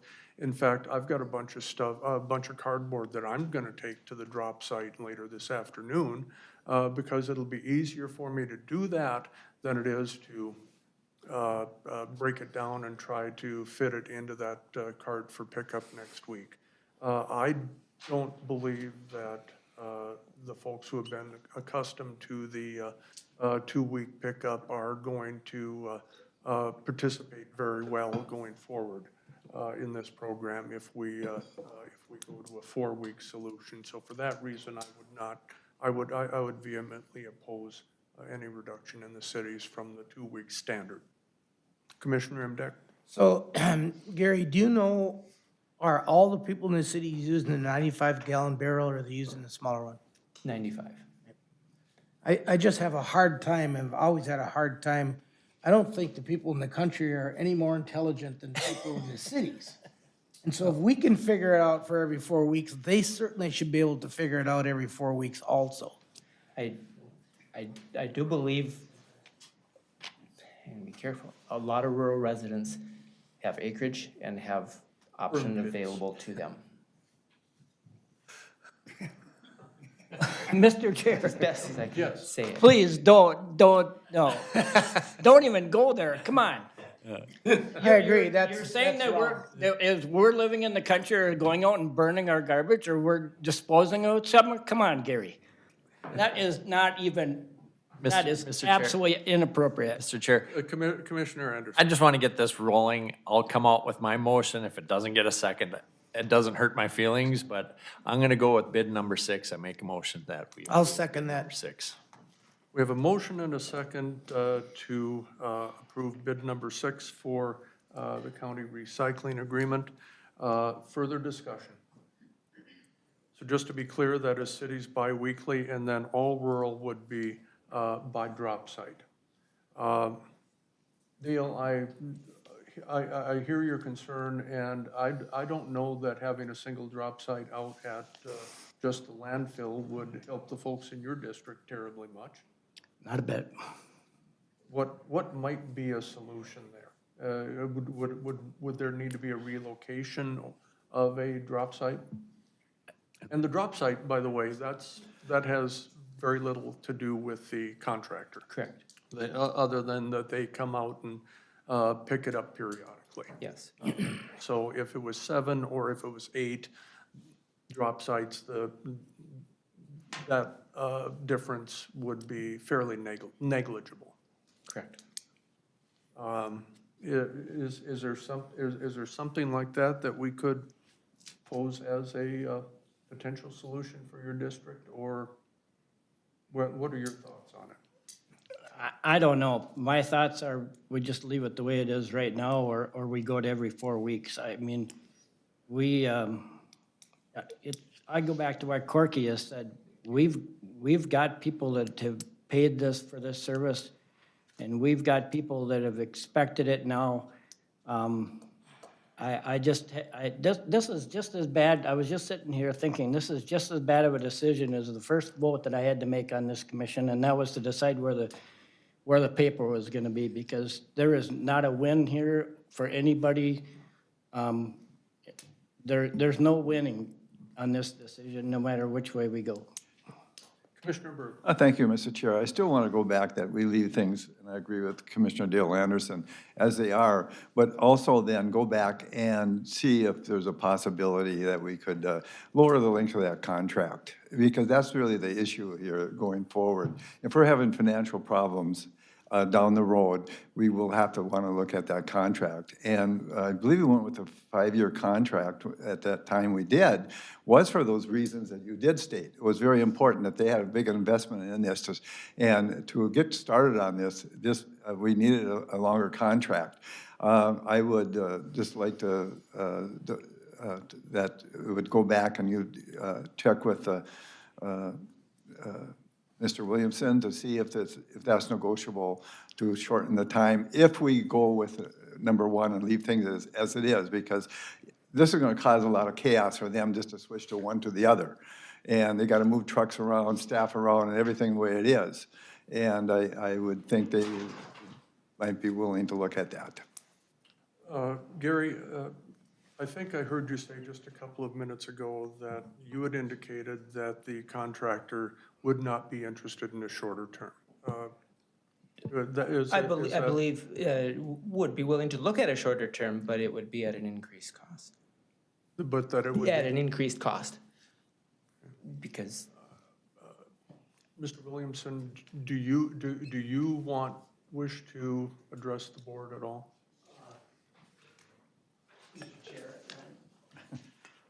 If you do, I'll have you come up. Mr. Chair, Donna Williamson and County Board, thanks for entertaining this today, and I'm sorry it's a tough discussion. It just happens, I was thinking of the timing, if this would have been a year before, year after or something like it, probably wouldn't be quite as hard to wrestle with, so I apologize for that. However, whatever board member has said is true. How can everything be true? It's all true, and it's all real. So the results end up, unfortunately, in your 5 people's hands to decide what's the best path forward. Nothing that is said is wrong, it's all correct. And so I think the least problematic would probably be to stay with something you're doing today or very close to it, the least amount of complaints. But there's a budget to worry about too, and we'd be glad to work with your staff, with Mr. Gear and Kelsey, whatever, on length of contract. Do we have kind of a drop dead date, Gary, for getting this done? I believe it would be the December 2nd meeting, and then we would have to decide on the bid and then approve the contract at the same meeting. We wouldn't be able to push the contract past the 2nd because of other than if the board landed at bid number 1, which would be maintaining the same service. Otherwise, there's too much work to be done for the contractor. Thank you. So at this time, we have a motion and a second for bid number 6. Further discussion on that motion. Commissioner Imdek. Thank you. Yeah, I don't see that much to gain if we're gonna stay with the same contract as number 1. I wouldn't see what there is to gain by going 2 years. I just wanna know, who do I direct the phone calls to? This is the number 1 item that I have received phone calls on until recently, the shotgun versus rifle question in my 12-year, or since 5 years that we've adopted this contract. And there's a lot of frustration out there about the difference between the city and the rural area. Commissioner Berg. Commissioner Emdek, I couldn't agree with you more. As I recall, when we first gone down this route in contracting, when we closed down the county's program for recycling, never received as many phone calls and concerns from the citizens. Every citizen has a strong opinion about recycling. And up to this point, we've never had anything like that. So if we make some changes, be prepared that this, the input that we're going to get from the citizens, because they want their recycling, and we have a system in place right now, and I just believe right now the citizens are basically, they're not, maybe some are not happy because they want more of that service for themselves, but we're at a comfortable place for the time being. Thank you. Any further discussion on the motion at hand? The motion is to accept bid number 6, cities biweekly, and establish 7 rural drop sites. All those in favor of the motion say aye. Aye. All opposed? Aye. Aye. That motion does not pass. Are there any other motions from the board? Mr. Chair, Commissioner Imdek? point of order in that Robert's rules does allow discussion without a second on a vote. Unless, or without a second on a motion, unless we as a county have a policy to prevent that. So your point is what, that we're not, that we The have motion that I discussed made this? earlier should not have died for lack of a second. And yet, here we are. That is, in every board that I have ever served on, that has typically been the practice. Would you like to make another motion? Well, Would you like to revive your motion? I don't believe that I can make the same motion. Commissioner Anderson could if he wished. I don't know why you couldn't. Here, I'll move on bid number 4, every 4 weeks for everybody. We have a motion and a second again on bid number 4. Who was the second? Is there, excuse me, is there a second? All right, then clearly there's not appetite for that. Mr. Chair? Commissioner Berg? I'd just like to make a motion for bid number 1 with the caveat that we would seriously look at that, but also then have a report back at the next board meeting to see if there can be any discussion or leeway as reference to how long of a contract. Because to me, that's the big thing. All these are not cutting that much dollars, and it's causing a lot of commotion. And my concern is that for a 5-year contract in today's economic environment and the taxes and so forth, that we'd be wise at looking at a shorter contract with the idea that we highly value the service, very much so, and that we would would have to relook at that. But most contracts aren't out necessarily for 5 years. So you're making a motion for bid number 1, which is currently figured at that 5 years. With the caveat, I said that we, maybe I should just ask that would tabling it be appropriate?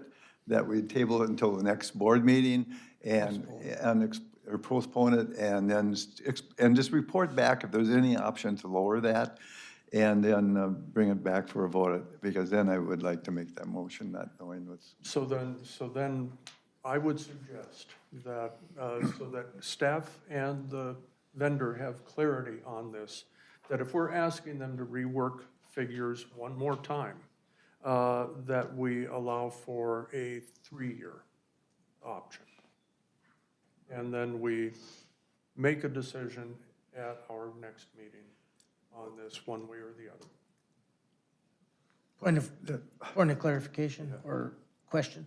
So that retooling or refiguring would only be for option 1, right? That's the way I.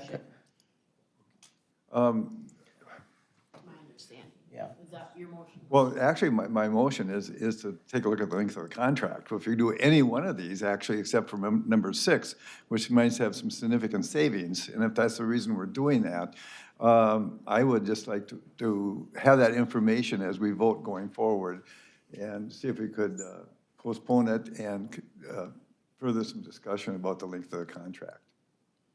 And make us come back, say, no, this is where we're at on this contract. And I'm fine with that. I'm also fine, I mean, I'm fine with whatever you come back with. I wish we could make it shorter, because financially, in this environment, a long-term contract like this is significant. Yep, so you're proposing to postpone to our next meeting Yep. consideration of the bids and to request staff to visit with the vendor and come up with options for a 3-year contract? Oh, no, I think we should just trust the staff with this and see what they can come up with in negotiations. I would really like us to give a little more definitive direction to staff and to the vendor, so they don't have to guess what it is that this board is asking for. Well, I mean, what are we saying? We want a 1-year option, we want a 2-year option, we don't want 5, but we're not willing to say what it is that we're asking Well, for. I think they need something definitive. thank you, Mr. Chair. May I just follow up on that? Yes, I would like to say reducing the number of years, and I would like to suggest a 2-year contract and see what you come back with. So if I understand the motion, Mr. Chair, the motion. No, it's we don't not a have motion, second, it's right? a tabling it with this directions, right? Is moving to postpone until our Postpone next meeting. Consideration of the question and directing staff to work with the incumbent vendor to bring back options for a reduced term. Or 2 years. That's what he's saying is 2 years. Okay. I would second that motion. Thank you. Motion and a second on the motion to postpone. Any discussion? Mr. Chair, part of the reason why the 2 years makes some sense in my mind is that we faced some significant budget increases in budget year 27 and 28. And this would give us an opportunity to make some adjustments if we had to drop down to, option number 6 that was here today. Thank you. Any other comments?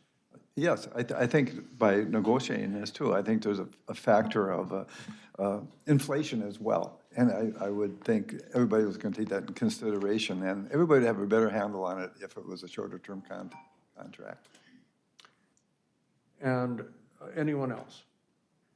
And just to clarify, we still are not taking any of these options off the table. These will still be presented, correct? Correct.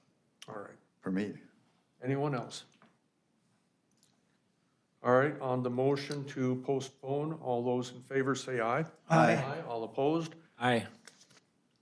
4 ayes, 1 nay. The motion is agreed to. Thank you, and we'll see you next month. Thank you. And we need a 5-minute recess.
Candiota County Board is back from recess. Our next item is we have Julie Munson here to present on judicial security law, and there is an action item attached to this. Julie, good morning.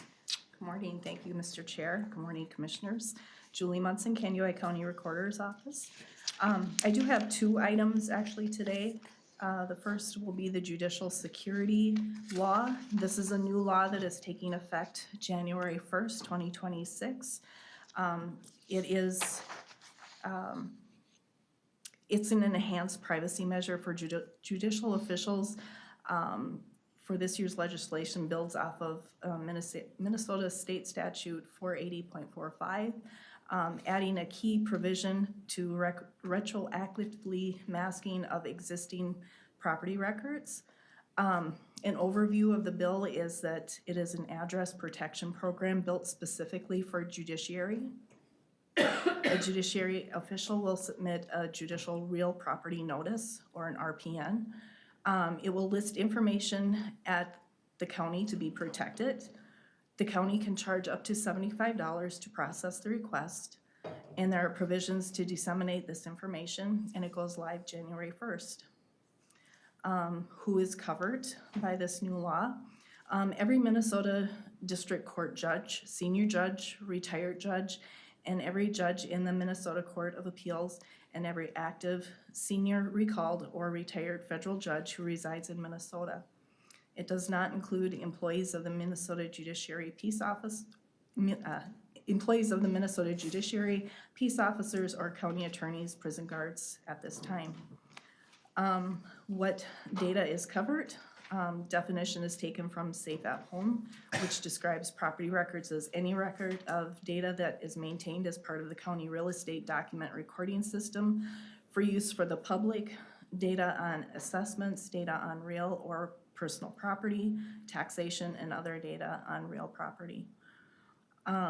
This will also retroactively include online and/or digital real property records. Data that is kept as a digital format is covered whether it is online or not. The county recorder must not disclose the individual's personal information in conjunction with the property identification in the request. Retroactive and future documents and certificates of title, digitized tax and GIS data. Notable exceptions are digitized track books and microfilm. There are 4 forms that we will see. The first is the judiciary real property notice that is submitted by the judicial official. The form is created by judiciary. This is what we'll use to mask the records. Then there's the consent to access. This will be signed by a judicial official that we can release information.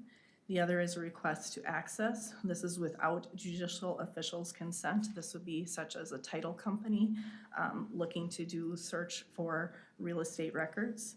And then the consent to terminate prohibition and on dissemination. How does the judicial real property notice work? The judicial official submits the form. It lists the name, legal description, PID, contact information. Most importantly, it will define the data to be masked. 1 request per parcel to be masked, and we may charge up to $75 to take this request.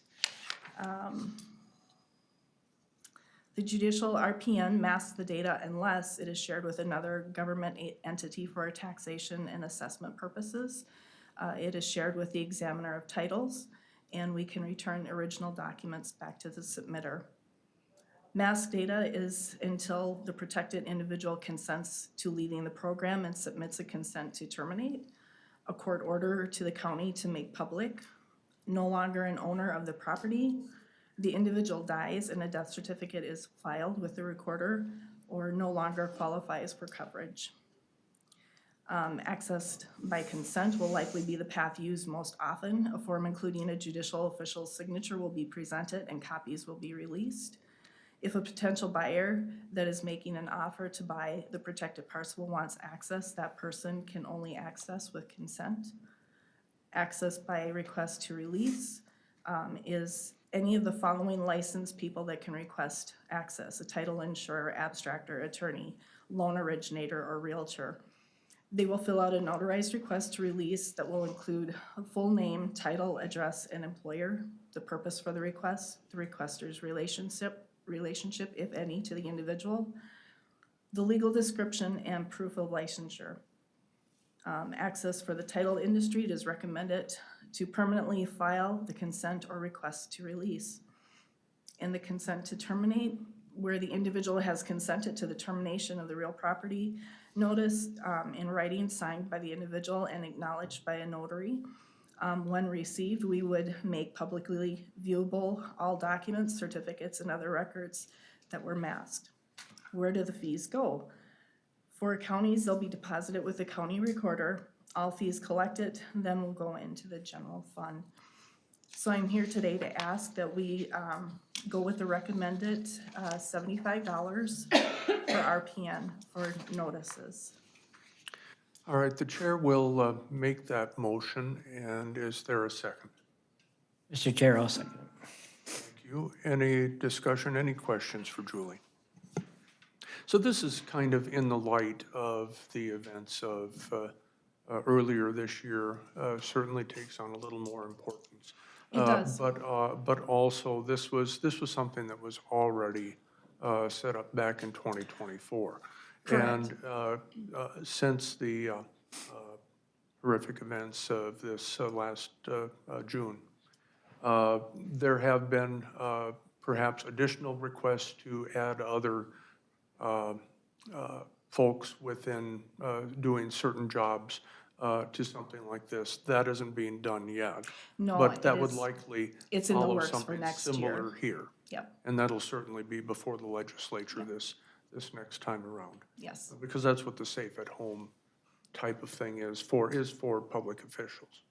Safe at Home is actually for individuals that are seeking to have their data also private. That this differs. This is specifically for judiciary. It stems from the federal law, Daniels Law, which is masking information for judicial officials. Each state is taking on their own take of how they want to privatize. But this is the beginning for Minnesota. They're starting with judicial.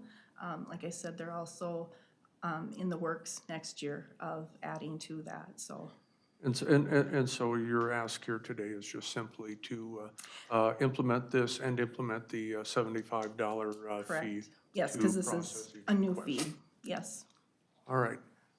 Any I just have discussion? one Go ahead, question. Commissioner How Imdahl. many requests a year do we get? Since this is new, we don't have any requests for this at this time.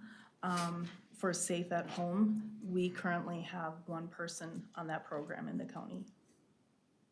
Okay, so the $75 is not gonna generate a great deal of revenue. It's, It well, just makes, it commits them to something by right, not making frivolous requests. correct. Anyone else? All right, we have a motion and a second to approve the recommendation of staff. All in favor, say aye. Aye. All opposed, motion passes. And then the second part of this is in relation to the software system. Correct. And those folks who subscribe to that. Correct. So my second item is regarding our land record software provider, Fiddler Technologies is increasing their user fees for Laredo Anywhere. The last increase that they passed on to us was January 1st, 2019. So with the anticipated increase to the user fees to Laredo Anywhere, and the subscription agreement has been updated, and all users will sign a new agreement. The areas highlighted in the proposed agreement that was in your packet are the changes that have been made. It includes updated terms and agreements and an overall approximate 15% increase for the user fees. So I'm looking today for the approval of the new agreement and increased fees. So move, Mr. Chair. Thank you. Is there a second? I'll second that, Mr. Chair. We have a motion and a second. Discussion, questions? Pretty straightforward.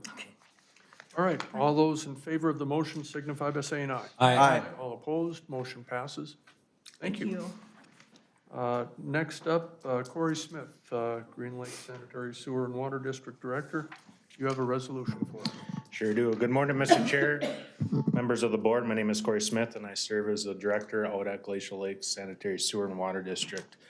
I'm here before you today for Resolution 2025-43, which is for consideration of assessments pertaining to Glacial Lakes delinquent water and sewer use accounts.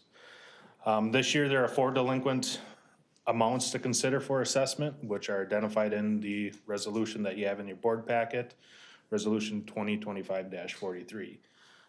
Just quickly, I will go over the last 4 of the parcel ID, which is the PID, and the total amount to be assessed.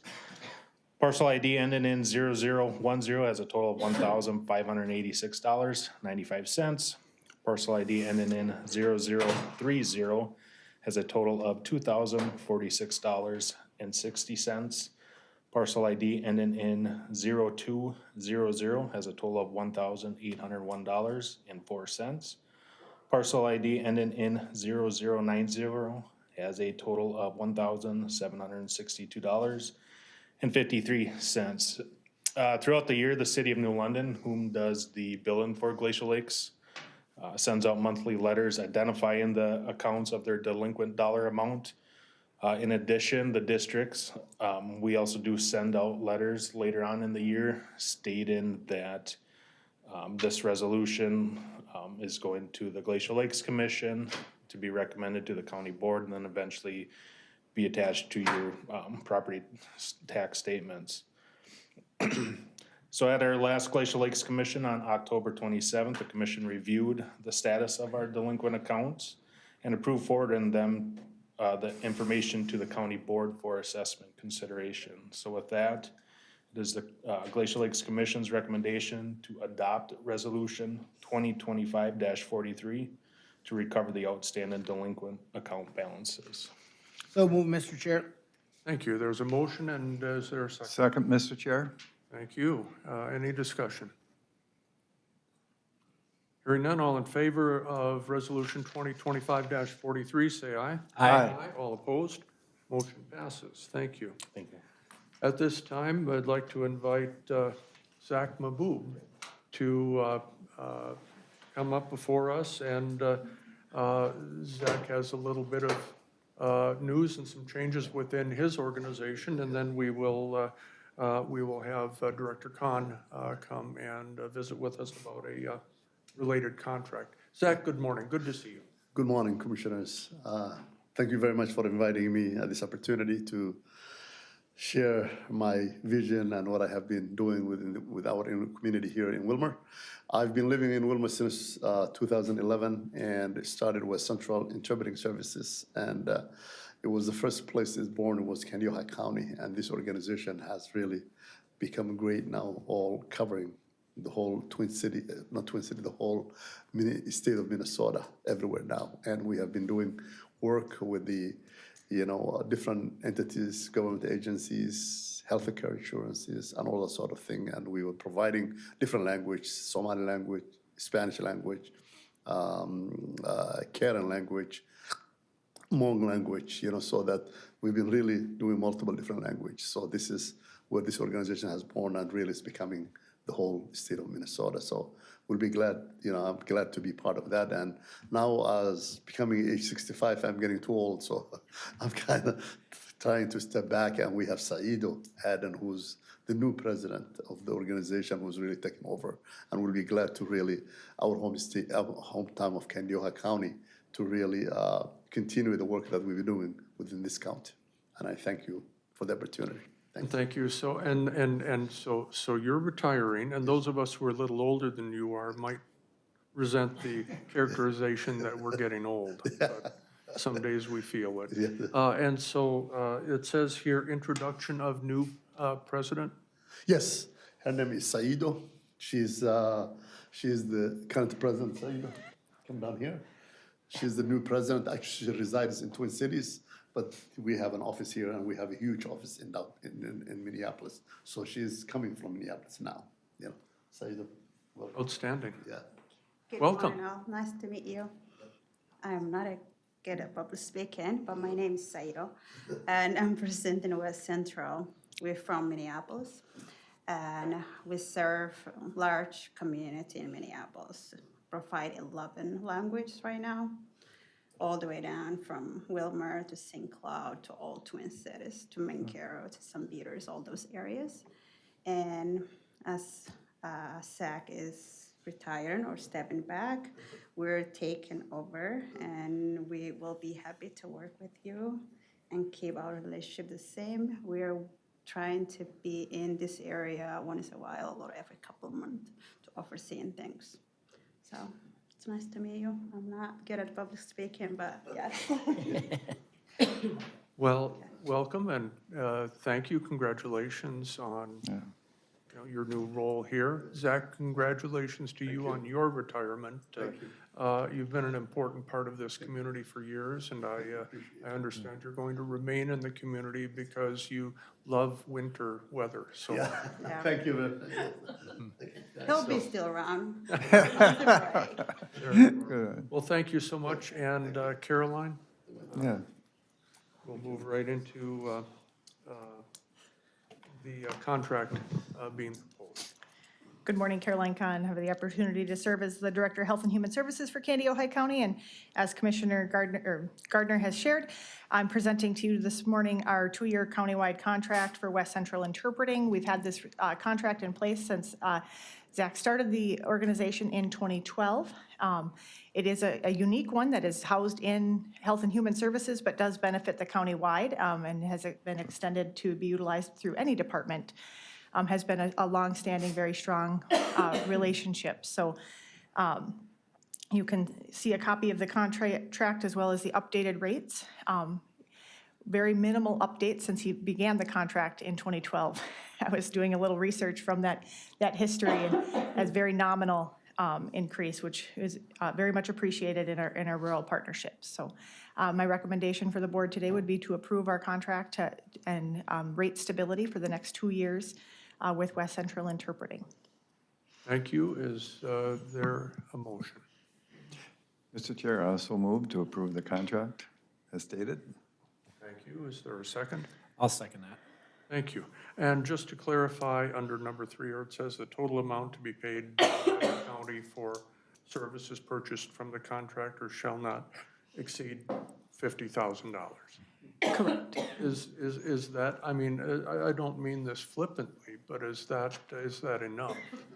Because the reason I ask that question is that the need for these interpreting services have just done nothing but grow over the years. I know on the Supporting Hands Nurse Family Partnership Joint Powers Board, we're seeing these increases, and the need for these services is just going up. And the rates that we're seeing here are pretty standard. Correct. If the need is getting close to surpassing that, we will come back to the board because that would be something that we would want you guys to be aware of, that our interpreting needs are surpassing our expectations. That is in line with what we would expect based off of previous year's spending. So. Certainly. Any other questions? Mr. Chair, just a comment. I couldn't help but think at auctions and in a poker game, you never raise yourself. I'm sorry. Yes. At an auction or in a poker game, you never raise yourself, your own bid. Yeah, Oh, bid against yourself. yes, Understood. yes, Mr. Chair, and follow up, yes, as you said, you'd bring it back to the board to make a decision, and the board will make a decision if they want to raise it at that time. Correct. And when I ask, is that enough? I'm just pointing out to the need. Correct. Correct. It is a growing Doing need. nothing but growing, yeah. So, Commissioner Dwayne Anderson. Yeah, so on here it says phone interpreting. This service, is it mostly provided via the phone, or is it in person, or is it It's a combination. West Central Interpreting has been one of our best partners to provide our in-person support and has been a great partner for us to be a local partner to provide in-person for whether it be court hearings or different experiences like a Min Choices assessment. They've done a great job being able to be a partner in the home and/or in the experience that the client needs. So Okay, so if it's in court, it's probably more than likely in person. in person, it depends on how that court is being delivered, but, or a mediation, different experiences. So they've been a great partner in that process. We do also use them for phone support as well as documentation. Commissioner Imdak? I'm really curious, what was the demonstration we had on the AI software here about a month or so ago? Live? Evie? Evie, thank you. Evie. I think about interpretation, how that application could certainly be something we'd see over the next couple of years, where they automatically interpret from Spanish to English, Spanish, Korean to English, back and forth. Yeah, that would be another first language service. We would still likely have a need for service supports like these, our partners as like West Central, as well as our other translation partners that we have at the county, but that would provide another avenue for first language experience. I suspect that would not be that is something that would be in addition to, but it's not likely to replace because depending upon the language, there might be, someone says something and, is it really this or is it really that? Is it just kind of the vernacular of a particular dialect, that type of thing? And the AI is not necessarily likely to be able to catch those differences in dialects, that type of thing. So the need here is still going to exist. Correct. I think it would just be an enhancement. We're committed to always enhancing our first language experience within the county, and that would be a service as well as the services that we have before you today. Outstanding. Anyone else? All right, we have a motion and a second to approve the contract with West Central Interpreting. All in favor, say aye. Aye. All opposed? Motion passes. Thank you, Zach. Congratulations on your retirement. Thank you all for your patience here today. And then, you need a signature now? No, I was just, since they were here, I was going to have her take care of their signatures. But, Okay. And you have an update for us? I do. I have a brief update regarding the federal changes. I regret that it's not able to provide these in writing to you ahead, but as you've maybe witnessed yourself in the news, these things are changing faster than we've ever experienced in our work. So a few updates that we just wanted to briefly highlight. As we are all aware, our federal government has returned to operations. And so some of our work has continued as normal, but some is still in that process of redeployment. So we want to thank you for your continued partnership and support as our department and our community have navigated the challenges of these widespread impacts. We have been made aware that some of the programs have been funded through the continuing resolution through January. The U.S. Department of Agriculture, however, has been funded through September of '26.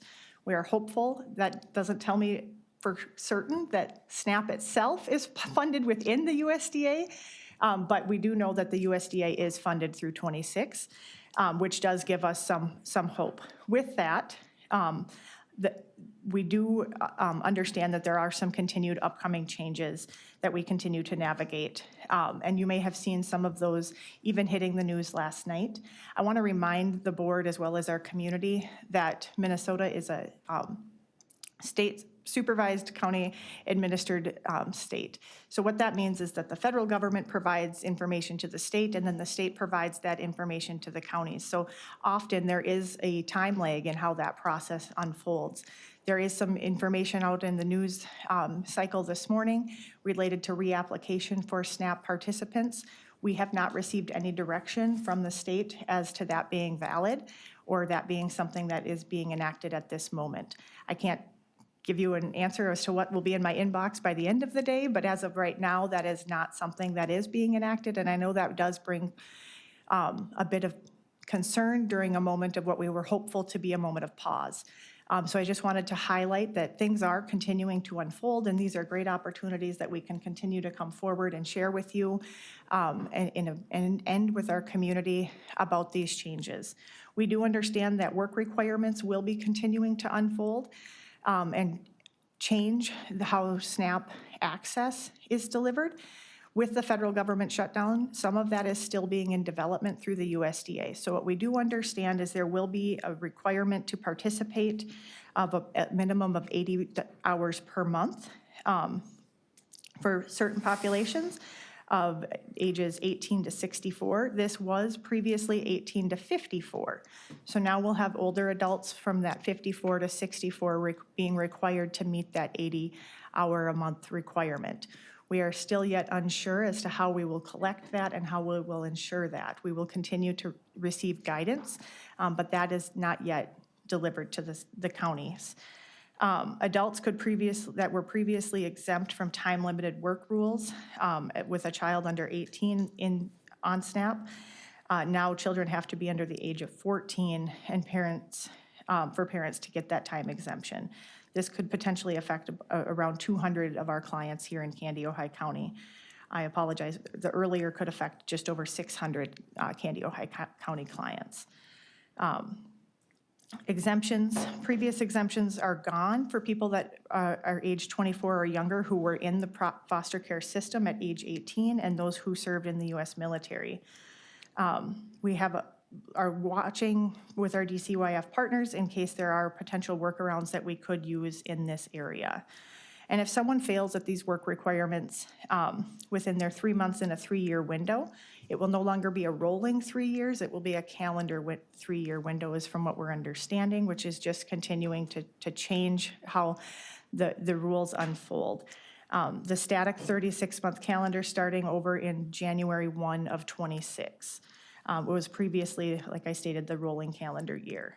We're also monitoring changes to utility and shelter allowances and the limits being placed on using state energy assistance such as LIHEAP to qualify for SNAP, as well as the upcoming potential state cost sharing and administrative cost shifts. I did want to provide a brief update about what that looked like during the federal shutdown and individuals still coming to apply for applications. During that time frame from October 1st until now, we did receive an additional 172 applications for SNAP benefits within our county. So that's demonstrating that our need is still here and our need is still growing. And it also demonstrates to me that the trust is still here with our community, that they're still coming to have their needs served. So with that, my main takeaway with you is appreciation for your continued patience as we navigate this. I am so incredibly proud of the way that our leaders are leading through this work. Dana and her team have done incredible work navigating these changes very quickly, as well as the rest of our leadership team as these unfold in unprecedented ways. And I always kind of joke that unprecedented doesn't even seem worthwhile anymore because it all just seems precedented at the moment. So, but we will continue to update the board and update our community as quickly as possible as we receive guidance, but understanding that there is typically a process of delivery time from when you may see something in the news cycle to when that will get delivered and deployed. And I just want to thank you, just as one commissioner, that the work that you and your team have done in this area during this time of extreme chaos has been nothing short of stellar. And I want to thank you for looking out for our constituents and for our community during this time. And you're still going to be doing that. And I just want to thank you so much. Anybody else with any questions or comments? Commissioner Emdek. Thank you. I just want to be clear, you talked about a lot of provisions about the age at which, the extended age at which you have to look for a job. That goes into effect next year though, right? Or 27, right? Not 26? November 1st of this year is when those changes took place as far as going up to age 64 or under the age of 14. So they're already in effect? Yep, Okay. correct. We just still haven't received guidance on. That's How what to I'm, do it. So they've went into effect, but the guidance as to how, Oh, okay. And the other question is, there's been some talk that all SNAP recipients would have to reapply, even if they've been approved prior. So that would suggest that, how many do we have in the county? we would have just over 2,000 applications. And they'd all come to the door at one time. We, again, have not received guidance as to how that would work, but Dana and her team are working through, if that were to be the case, how would we operate through that and triage That's my that question, process? yeah. Because there's gonna be delays then. We I can't see you hiring and training people for that that is not feasible. reestablishment time. There's gonna be delays. Thank you. Yep. anyone else? Yes, please. Thank, Commissioner Berg and Yeah. then Commissioner Anderson. Sure. Thank you, Mr. Chair. And also, you mentioned, as yourself, you want to thank him, and I also want to thank you as well as Administrator Baker and all the staff that been out in the community and working to make this, get through this. And you are so right. Throughout history, we've never ran into a surprise about the surprise, that it would get to this point and we'd have to deal with this way. So, but we got a long ways to go yet, as you're also saying. But at least we're heading in a better direction now. So appreciate the flexibility of all the staff going through all this. Commissioner Dale Anderson. Yeah, I'd just like to say thanks also. The interesting thing, we were at the food shelf yesterday for a different reason, and it was interesting that we had a discussion about that this was a really terrible thing we've just went through, but a very good thing we went through, because it opens the eyes of everybody that didn't really understand what was going on in our county and our community. So I think that, we have to make sure that we keep that message out there, that there is a need, and this is how it's being done, and there's a process if you need that need. But I think you guys do try your best to get that message out there. But it was interesting how the perspective of those people that work in the food shelf said that it was a terrible thing, but yet a great thing, because it really opened people's eyes to what's going on. So thank you very much for what you guys have done. And did you mention that maybe there's a suggestion that we, as a board? I'll talk about that on report out. Got it, okay. Okay. Mr. Chair, thank you. As we've talked about in the past, and you brought up really a good point, is never let a crisis go to waste. And I think there's a positive side to this too, that we learned from this and we're going forward in a very better way than we did before. All right. All right, Caroline, thank you so much. thank you. And keep up the good work. Thank you. At this time, then, we will ask our Human Resources Director, Katie Zemer, to bring us Resolution 2025-38. Hello, Katie Zemer, Human Resources Director with Candy, Ojai County. We recently hired Mike Jamber as our new jail administrator. With this, we are permitted as his employer to allow him to continue in the police and fire para plan, since it was a transfer and that's the plan he has been in for the majority of his career. This resolution is me requesting that we allow him to continue in that para plan. So move, Mr. Chair.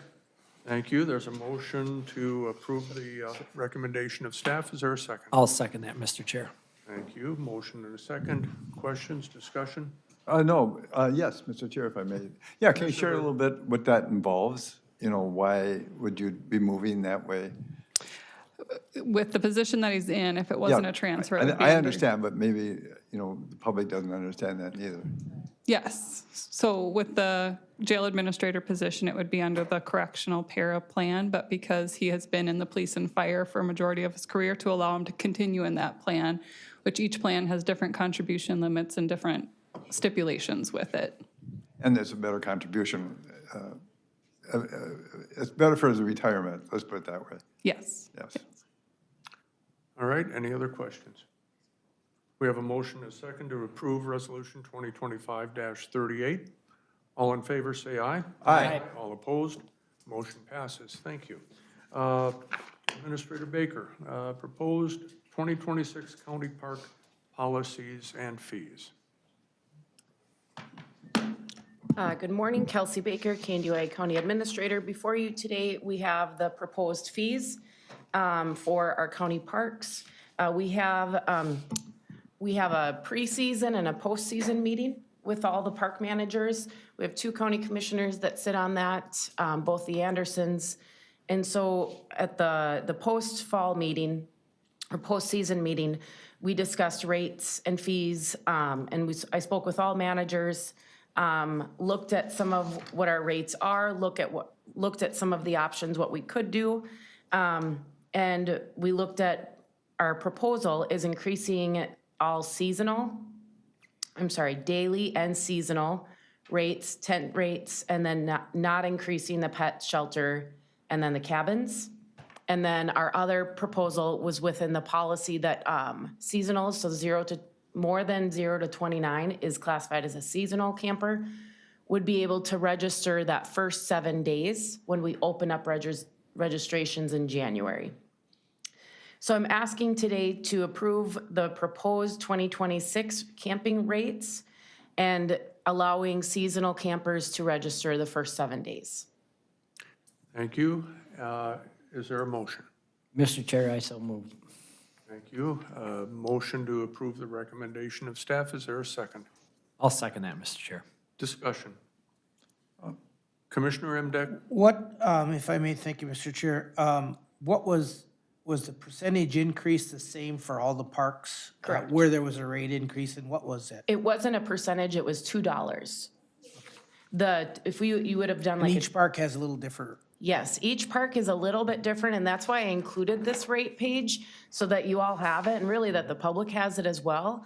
And the rate increase, that $2 will go to the county, and really this depends on the occupancy of our parks. But if we're at total occupancy, this is an additional $9,500 revenue. So it's not even a huge driver in revenue that we're seeing, but this does keep us in line. The last increase we did was in 2022. And so we, in talking with staff and managers when looking at the daily, the seasonal, by doing this across the board and not touching the pets, the rental, and the cabins, we're at least keeping up with inflation so we don't have to do a major increase in 10 years. So we're hoping that this will fix the problem then for a few years. But like I said, this is really based on total occupancy. If we don't have that total occupancy, we won't see a true change in revenue increase. Could I follow up? Yes. Speaking of occupancy, throughout the season and throughout the campgrounds, do we have a handle on what that occupancy is? Is it like 80%, 70%? Each park is pretty different, but our occupancy levels within Green, Diamond, and Games are pretty high, above probably around 90%. I don't have those numbers, I'm just going off memory. 90% and above for those 3. We struggle a little bit over on the Big Candy side, the Big Candy East, and we have a lot of seasonals at Big Candy West, so our occupancy remains probably 78 to 80% on Big Candy West. Our occupancy is a little bit lower on Big Candy East. Anyone else? We have a motion and a second to approve the recommendation of staff related to the new rate fees for 2026. All those in favor say aye. Aye. All opposed? Motion passes. Thank you. At this time, I would request a motion to go into closed session with Attorney Kendra Olson from Pemberton Law pursuant to Minnesota Statutes 13D.05 subdivision 3B to discuss pending litigation. Is there a motion? Mr. Chair, I so move. Thank you. Is there a second? I'll second that, Mr. Chair. We have a motion and a second to go into closed session. All in favor say aye. Aye. All opposed? Motion passes. Thank you. And we will enter that session momentarily.